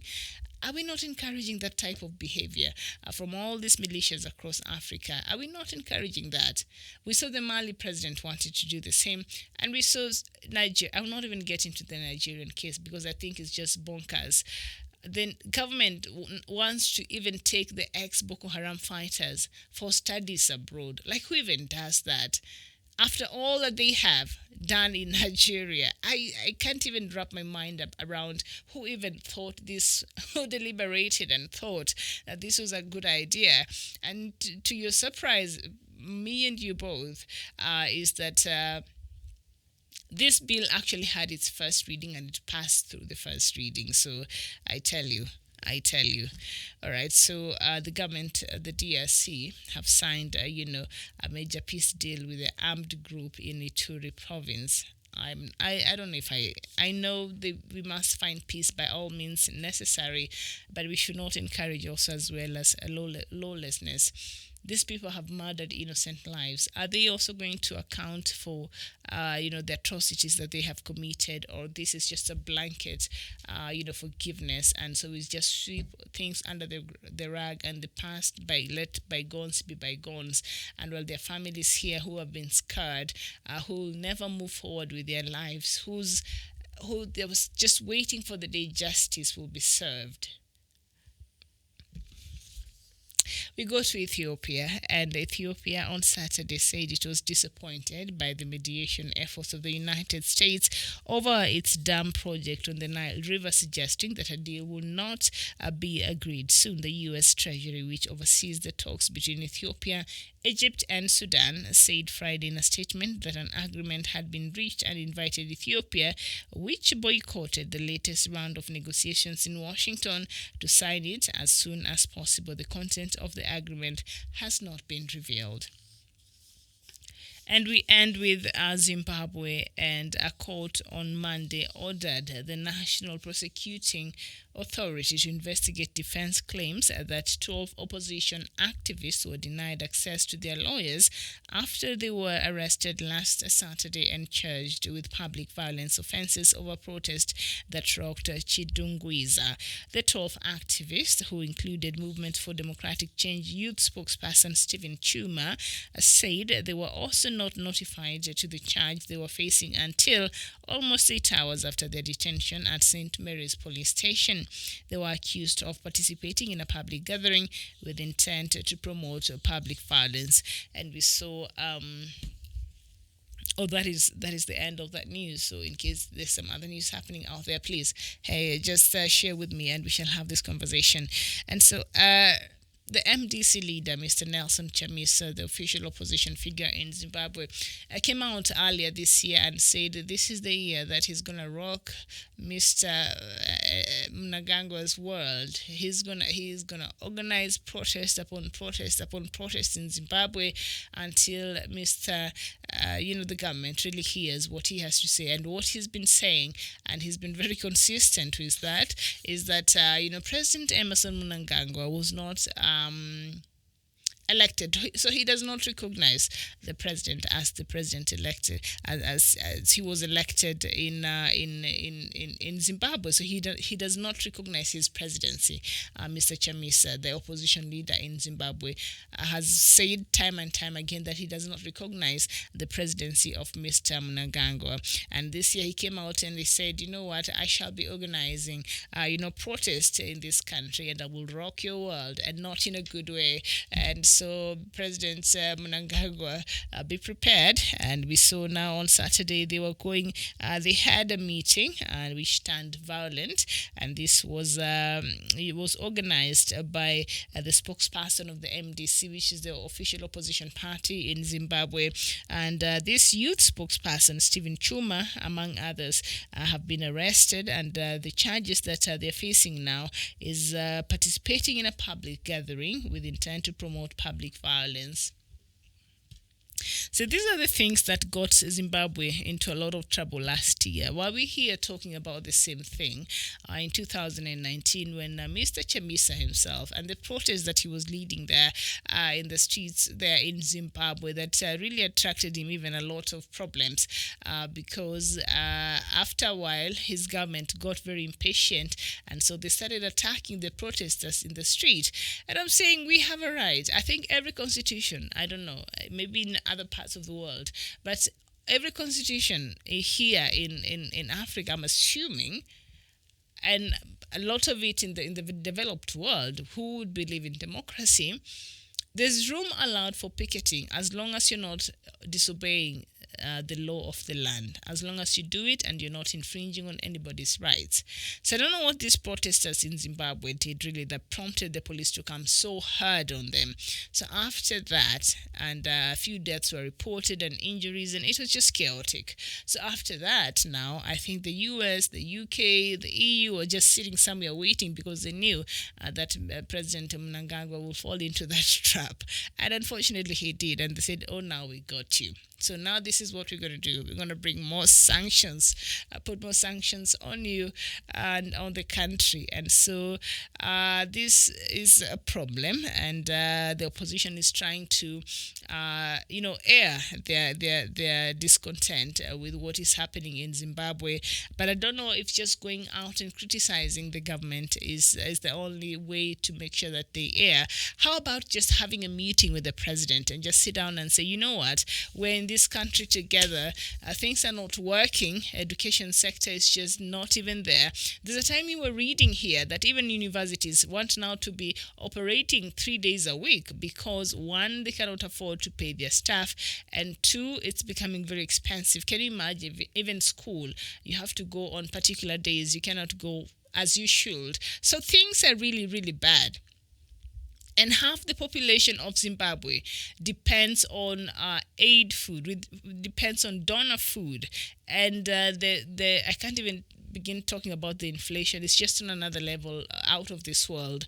And so things are thick. Things are thick in Zimbabwe. But is holding protests and perennially criticizing the government the right way to finding a solution? Mr. Chamisa and other opposition figures there in Zimbabwe, perhaps if you just put your differences aside and whether you believe Mr. Mnangagwa won fairly and squarely or not, but he is the recognized president of Zimbabwe constitutionally. He was sworn in and that was that. So now moving forward, then being a leader in that country, would it not be prudent for you, I think, for the bigger picture and for the sake of Zimbabwe? And I know earlier this year you came out and you are encouraging the international community to lift some of these bans they have in for you, Zimbabwe, which is a good thing because you have to think about the country first. Because if you keep insisting on now put the bans, bring in the sanctions, the people who get affected are the innocent citizens of Zimbabwe, and we've seen that. And Zimbabwe is a very good study case for any country out there who might not understand what sanctions can do to a people and to a country. There have been targeted sanctions that quite frankly, I feel are very unfair. A lot of them are very unfair to Zimbabwe, just because I've refused for you to come here in my country and try to tell me how to do and what to do and when to do it. And no, it's that is the strong stand Mr. Mugabe took to protect his people and to give the people back their land, which was taken to them unlawfully. I remember that interview that Mr. Mugabe was having on CNN, and when Christiana Mampo asked her, but they took their land from the white farmers, from the people. He said, what people? If you go and get the land that was illegally obtained, you're doing the right thing, because the colonialists took the lands. They took them by force. They did not ask. They did not inquire. They did not buy them.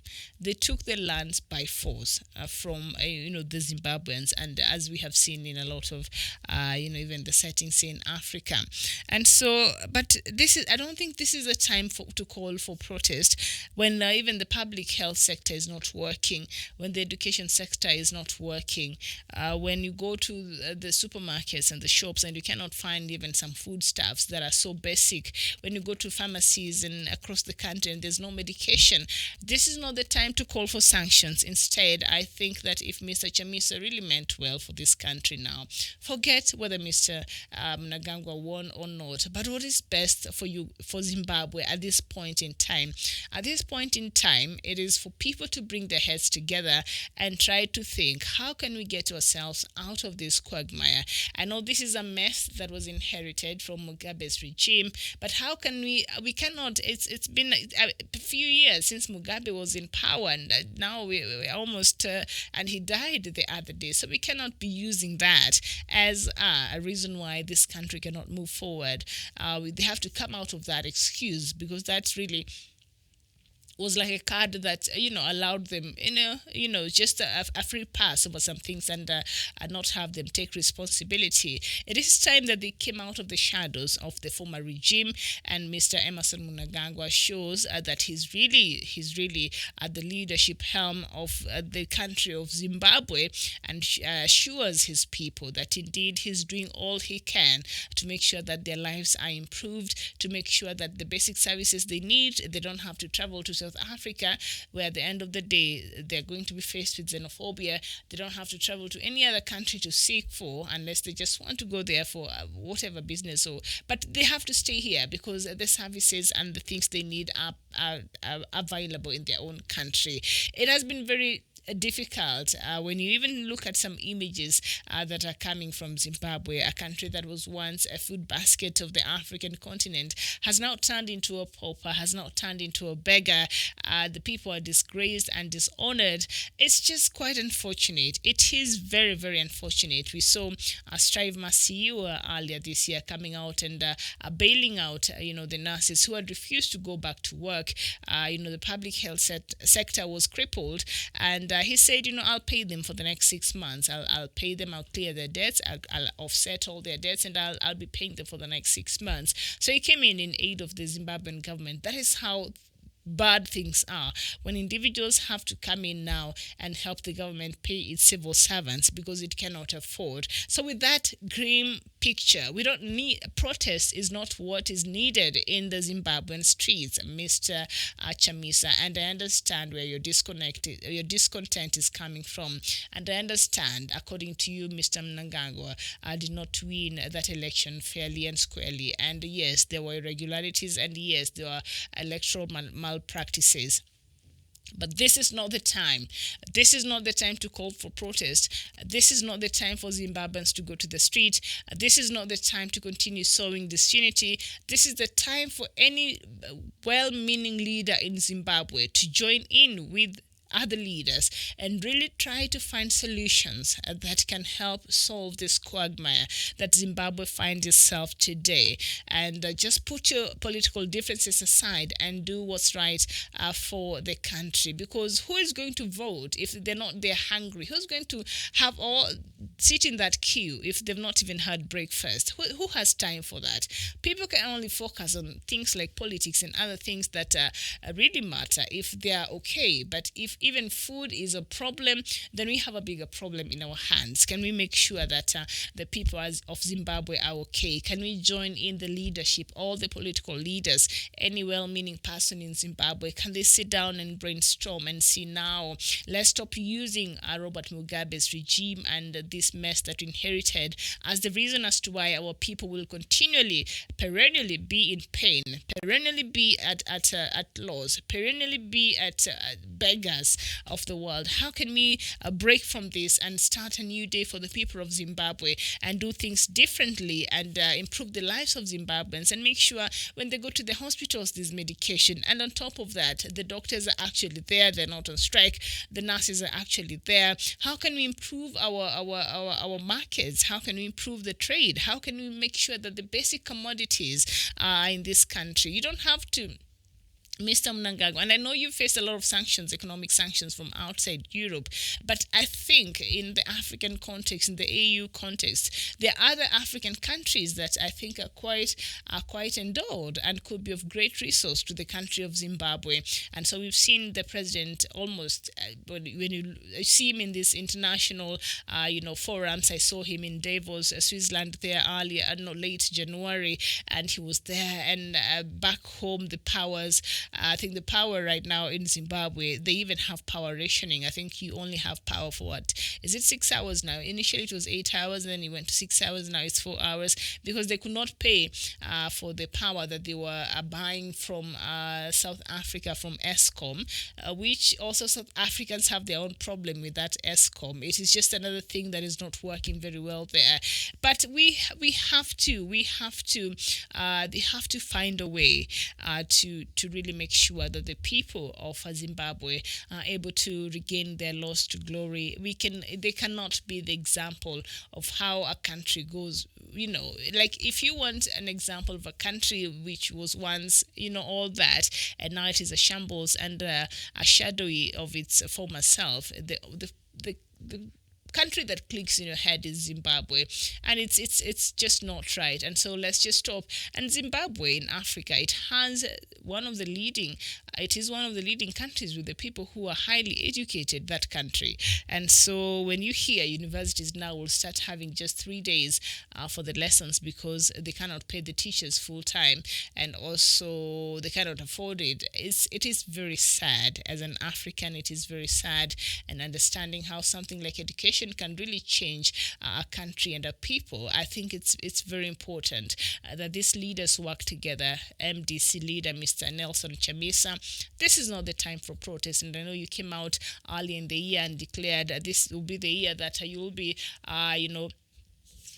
calling on Zimbabweans to call on the streets and to protest about the bad conditions. What are some of the solutions that you're bringing on the table? What are some of the things, the advice that you would give to President Mnangagwa? Remember, you're not just when you're an opposition leader of a country, you are also a leader in that country. So you have a responsibility. So instead of just criticizing the government, which it has failed in several, the world can see that, but he's already getting that criticism from the rest of everybody out there, you can be part of the solution. You can go have a meeting with the president and see how can we best serve our people? How can we alleviate this pain that our people have had for now a long time? How can we make their lives better? Don't just go call on a protest and you're just striking and you're just criticizing. Give solutions, give opinions, give options now, because this is not working. So now what? Or you just criticize for the sake of it. See, sometimes that is the problem with the opposition in Africa. You're supposed to be coming out with alternative solutions to the problems when you feel the government is not doing the best it can. So, Zimbabwe, our prayers and our hearts are with you, even as you go through very difficult times there. They introduced a new money last year. It has not picked up. Nobody wants to use it. They said they'll stop using the dollar because, what the US was now doing was making sure that Zimbabwe is not getting as much dollar as it were. And that is just part of the sanctions, And so trading became very difficult. You see that the passports, the people who applied for passports 5 years ago, they've not received it because there's no material, there's no money, the international currency to buy it from another country, because that is how they trade. But first, it's very interesting that is like that. So we are waiting, we are hoping and we're praying that things will change there in Zimbabwe. So just a bit of your comments here. Agot Awani, thank you so much. You're saying wishing your preference rights to be observed. All right, so you're talking there with Linus and Agot. Thank you. You're watching from the US, I believe. Thank you so much for watching. And there's something here. James Brown, you're saying all those militants across African countries are supported by some of the elites within the government to kill their own citizens for their individual interest to stay longer in power. No doubt about that. And now that we are talking about this, can we just jump over to Nigeria very fast? Because I saw this story in the morning and I was just furious.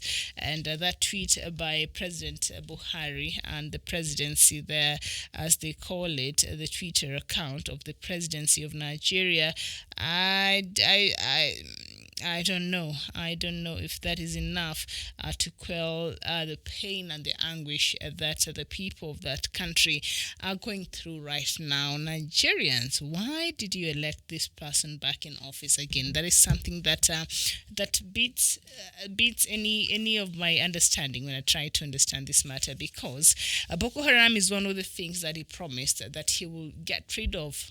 100 days. You should have held him accountable. But that is the problem now. We get the leaders we deserve because our yardstick and the standard we use to elect our leaders is just bogus. Bogus. It is not based on ideologies. It's not based on did they do a good work in their first, a good job in their first term or not? Did they improve on the things they say they'll improve on? Did they, address the things that they will say they will address? The agendas, the key points that they gave us during the campaigns, were they able to achieve that? And then now decide whether you want to vote them in back or not. So fighting Boko Haram. That is, and normally that's why I have an issue with this matter. That was the biggest President Buhari's campaign agenda when he was being elected for the first time. And he said to the world that after being elected, just give me 100 days, I'll get rid of these militants and Nigeria will be safe again. Many years down the road, his first term went over. Ended last year, and he was re-elected again. So he's about 5 years as a president now, going to his sixth. Nothing changed, but people of Nigeria still elected him. That is where it just gets me very confused. Even just judging, forget anything else he said. Just judging by that, because that was his key point. I will get rid of Boko Haram. So Boko Haram has taken over, Nigeria. Boko Haram has been causing mayhem. The government was very quiet. only for them to see that things have gotten out of hand.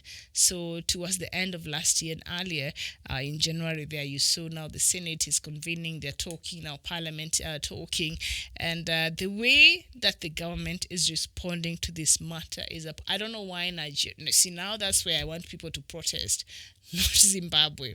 Now in Nigeria, because this is a matter of life and death. These people maim. These people kill. So now the latest report is that armed men killed at least 50 people on Sunday in attacks on villages in the Nigerian state of Kaduna. And this has been confirmed by local officials and residents. And according to local police, about 100 armed men attacked the villages of Kerewa, Arago, Zireyawa, Marina, Hashimawa, and Unguwar Barau, all in the Igabi district, shooting residents and looting and burning homes. Now, Zayad Ibrahim, a member of the Nigerian parliament, said assailants began shooting people at random as worshippers left mosques after prayer. So they did not even target a Christian this time. The Christians, of course, the Christians have been their main target. But you see, this was indiscriminate. They went near a mosque, so people are just leaving the mosque prayer. They were just leaving prayers. Left mosque after prayers. And then let me show you a tweet here of what Buhari, I don't know if they're able to show it, but if not, I'll just read it from my phone, what Mr. General Buhari said here. So he said that President Buhari this is from the presidency of Nigeria, has expressed deep sadness and regret over the latest bandits' attack in Kaduna State that killed several people and left many injured. President Buhari assures the people of Kaduna State and other parts of the country that his government will continue to deploy all available resources to fight these bandits with a view to bring them to their knees. With a view to bring them to their knees, or just a view to make sure that they are no more. Which one, Mr. Buhari? He cannot even articulate well, because he has no intention of actually fighting these people, and that is the truth. The minute the Boko Haram went to a school and kidnapped how many girls? Over 200 school girls. You remember the Chibok girls? That brought to the world the attention what was happening in Nigeria. That is the time that he should have done something so radical in terms of containing and getting rid of Boko Haram. So when he says he'll bring them to their knees, he's just trying to find a way. They'll just be around, but we're not gonna get rid of them like that. And so that tweet coming from the presidency of Nigeria is not assuring at all, is not inspiring any confidence. And if I was a Nigerian, I'll get very worried. 50 people died. 50 people died. And you're going to come here and write these sorry tweets that you keep writing because your office, or you have refused to ensure Nigerians, to ensure the security of Nigerians. And now you come here to express your deep sadness and regret over the latest bandits' attacks. These are terrorists. These are not bandits. Bandits can't kill 50 people. These are terrorists. Let us call them for who they are, because even the local reports there say they have the shooters were part of an Islamist insurgent group, Boko Haram. These are terrorists. These are not bandits. These are terrorists. And they're killing people. And it's just last week that the Catholic Church came out there, Mr. Buhari, and told you are not serious. You've not shown any seriousness. And I'm thinking, even the church, you kept way too long. You kept quiet way too long. You are supposed to be on the forefront of speaking about this. All the religious leaders there, even the good, clerics, even from other faiths who do not support this extremist behavior. You have a responsibility, because your voice matters. Perhaps Mr. Buhari will listen, because this guy is like he goes and just locks himself in a bunker somewhere with no connection to the rest of the world. So he does not know what is happening whatsoever. Because when you see the statements that comes from that office, sometimes you read and you wonder, is this person in charge? Do they really know what's happening in this country? 50 people have died. You want to call these bandits? These are not bandits. These are terrorists who have killed a whole 50 people plus, and others seriously injured. And so they're saying that the reason why these bandits attacked these villages indiscriminately is because they're saying they accuse the residents of the targeted villages of providing information about their hiding places to the soldiers. So they're saying you're the ones who tell the soldiers. That means these are people from those communities, all right? These are people that people know. So when you come to me, I'll tell you, oh, I think the son of so-and-so, when you go across that river, I don't think is not a very good person. So these must be members of these communities, because for the villagers to tell them off to the police, then must be these are people that are well known in the community. And so these bandits decided, no, these terrorists, please, these are not bandits. These are terrorists, decided, now we're going to come for you. So they went into this village and butchered a whole 50 people. This is unacceptable, Buhari. It's just last week we were here. Another 26 people had died from another attack from Boko Haram. The other week as well, I think a couple of days ago, we are tired of talking about the deaths of innocent people in that country. I tried looking for AU. I even thought I'm the one who does not know how to look very well. I told one of my colleagues there who helps sometimes in research, I said, can you go to AU's website? Just check if they've made a statement. Can you go to their Twitter account? No, can you go to Mr. Muhammad's personal account and see, has he said something? Zero. 50 people have died.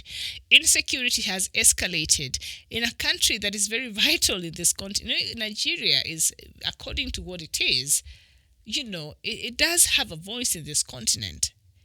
So these murders were done Sunday. The AU leadership have not said anything, even a statement from the AU office. And should that have happened in another country, you would have seen the level of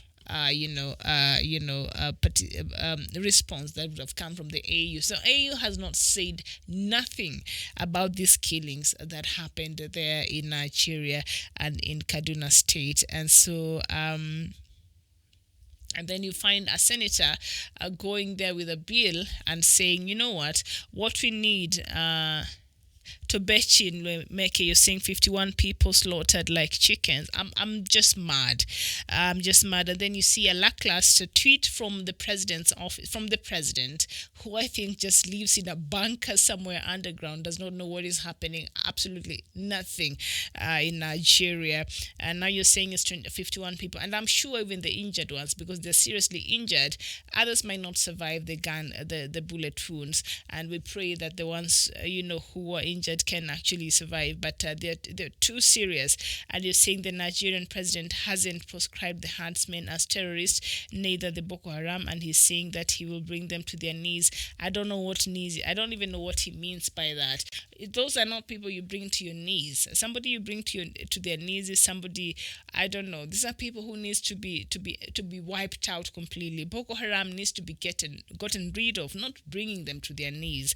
And Anweke Samuel D. Freshman, is that your name? You're saying Nigeria is bleeding to death as we speak because the authority is colluding with these so-called bandits to kill and destroy. No single arrest, talk more of prosecuting them. That's why we need Biafra. You know what? Even if I was there, and even if I wasn't from Igbo or these other southeastern communities, I would still want to live the greater Nigeria, because what you have there as a leadership is such a joke. And even as they continue killing people like this, that bill that is in Senate that now wants to reward these killers, that now wants to reward these terrorists, that now wants to elevate the lives of these people who have massacred so many innocent lives.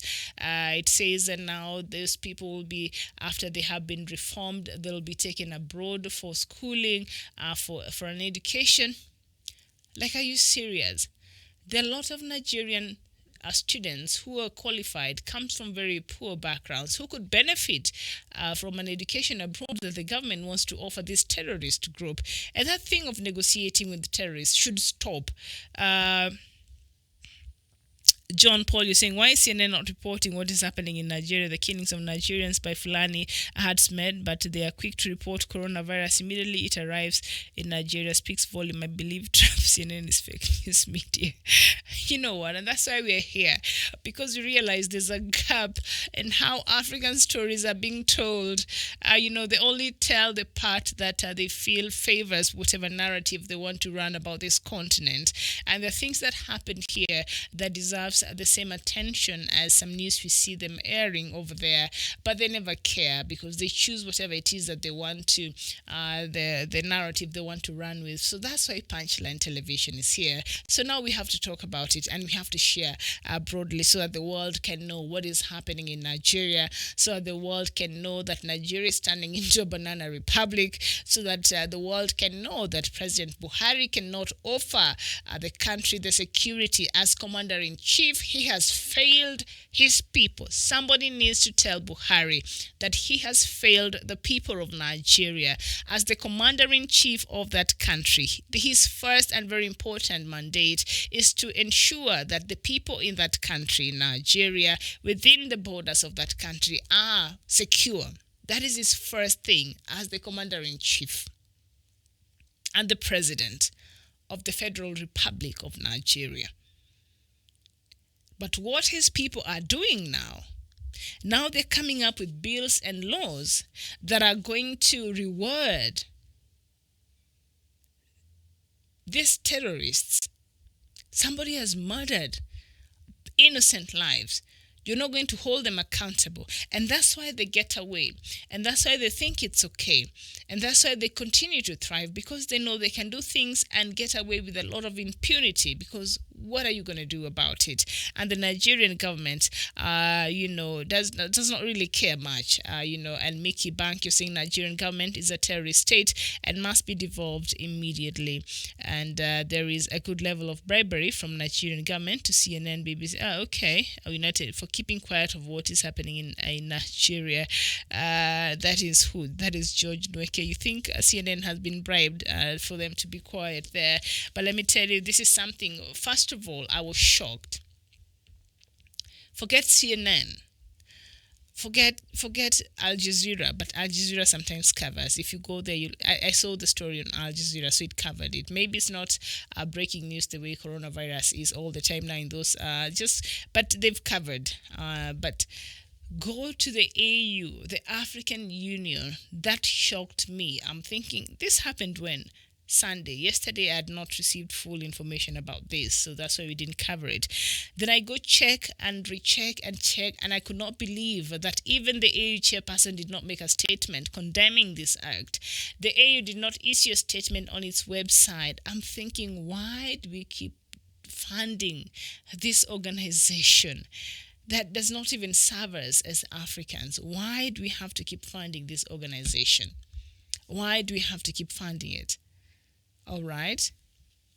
So it's a very sad state there of affairs in Nigeria, and of course these bandits, these terrorists, they came out accusing the residents of targeted villages of providing information about the hiding places to the soldiers, and so they said, what we're going to do is come out and just kill all of you, or whoever we shall find on our path.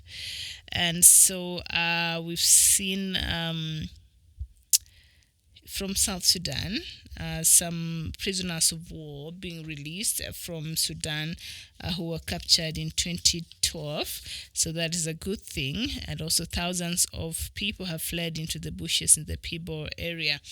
So this I think that is the Greater Pibor, and that's one of the administrative areas that President Salva Kiir chose. There were three areas: RBA, Greater Pibor, and which other place? I'm forgetting the other one. The three administrative areas. So this place apparently has been experiencing some insecurities, and a lot of people have been dying. And so now we see thousands of people have fled into the bushes and fearing for their lives. So President Salva Kiir and Mr. Riek Machar, as you sit there and start arguing about positions, as you sit there and start arguing about who will take what, who will get what, which side will have what, your people are dying. Militia activities are continuing. continuing. Your people are not safe, and there's still a lot of them are sitting in the camps waiting to hear when will it be safe for them to return to their homes. When will it be safe for them to at least leave the camps where they've been living in very inhumane conditions, where they've been having very hard, difficult times. When you see images from South Sudan, it's horrible. It's horrible. So they're asking. They don't care about the positions and the ministerial positions and what. I think that is not even what South Sudanese want you to be talking about. You see what is happening now in Pibor. The residents now are leaving their homes. That means that is another refugee camp getting filled, or that is another refugee camp going to be formed. And yet, security was one of the key things that was supposed to be discussed before even coming together, but that was neglected because the number of states, I think, superseded everything else, which I don't understand. You have now you have agreed on the states and all of that. The country is still unsafe. Can you sit down and talk about this matter and ensure that the people of South Sudan can gain back their dignity? The people of South Sudan can stop moving around because their lives are in danger. Mr. Salva Kiir and Riek Machar, please get your priorities right and do what you're supposed to be done now. And that what is urgent now is for the security of the people of South Sudan. So I don't know what other story. Oh, hold on. I cannot go without talking about this story here from Libya now. The UN's Special Envoy for Libya has resigned, saying his efforts to bring peace in the North African country was damaging to his health. So he tweeted, his name is Salame, he tweeted and he said, "My health no longer allows this rate of stress." So you can imagine, this is a United Nations Special Envoy to Libya. So you can imagine the people of Libya who have had, he doesn't live in Libya, so it's anyway in Tripoli or Benghazi or any other affected. He does not reside in Libya. All right, he was just appointed to mediate and try to find a solution for this by the UN. He was appointed by the UN to find a solution to this matter and this stalemate in Libya. So he's come out and said him handling the issue in Libya is really affecting his health. And I'm thinking, oh boy, he does not even reside there. So can you imagine what kind of stress the people of Libya who have had to go through nights of gunshots, nights of grenades being hurled at you. You don't even know if you'll make it to see the next day. Can you imagine the level of stress on their lives and on their health they are going through? So he said he can't. This thing is making him have sleepless nights, and the rate of stress in his life has increased, and I think it's also affecting his other areas of his life. So he said no, and this is after both sides, the warring sides of the Grand National, government, together with that side of Khalifa Haftar, they were to have talks, in Libya over the weekend, but they both pulled out of the talks the last minute. So it's just a back and forth like what we were seeing happening in South Sudan, except in South Sudan, the war was not really intensified. But he said, no. This thing here in Libya, because he realized the same UN that appointed him to go find peace and mediate, the same UN permanent members. We have 5 permanent members in the United Nations Security Council, and then 10 non-permanent members, which is rotational. Every 2 years, they get a new person from the UN member states. But the 5, at least 2 or 3 of them are meddling in the war in Libya, and they hold the veto power. So it's very difficult. They're the same people who are sending you to do this, but they're the same people who go back and back Khalifa Haftar and fight the efforts of mediations that you're trying to bring there. You understand? So it's a very complicated situation there, and unfortunately, Libya is just another sad story of Africa, and it has been turned into a battleground. And the UN, special envoy, they are saying, no, this is becoming too stressful for me, not good for my health. I'm already too old. I think I need to just take a break and enjoy the little money that I've made over the years in service, and just because this is not worth it. So you imagine the level of stress that the people of Libya has been going through. It's terrible. Or the level of stress the people of Amazonia has been going through, or Biafrans have been going through, or the South Sudanese. Oh my goodness, living in those terrible, refugee camps. Can you imagine the level of stress? This is a person who's very privileged, who does not even reside in Libya, But still, that was too much for him. So imagine the people who have to live through that in that country every single day.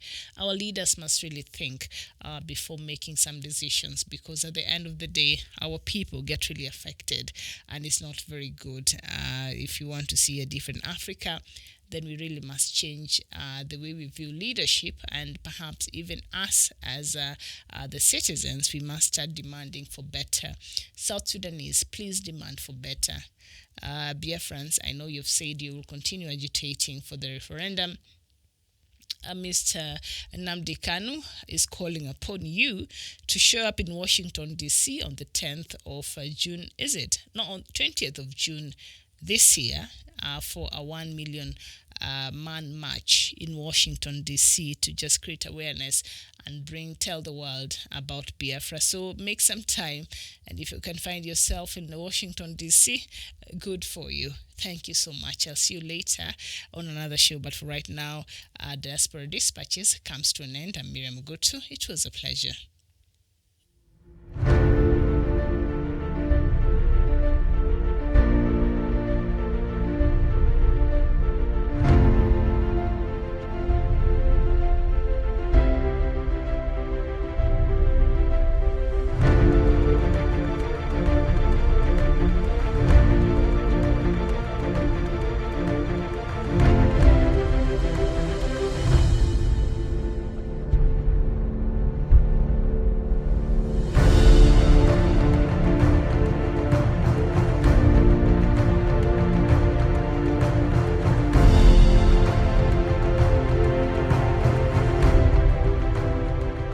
Peace must be our goal and our guide. And all that we strive for as a human family, dignity and hope, progress and prosperity, depends on peace. But peace depends on us.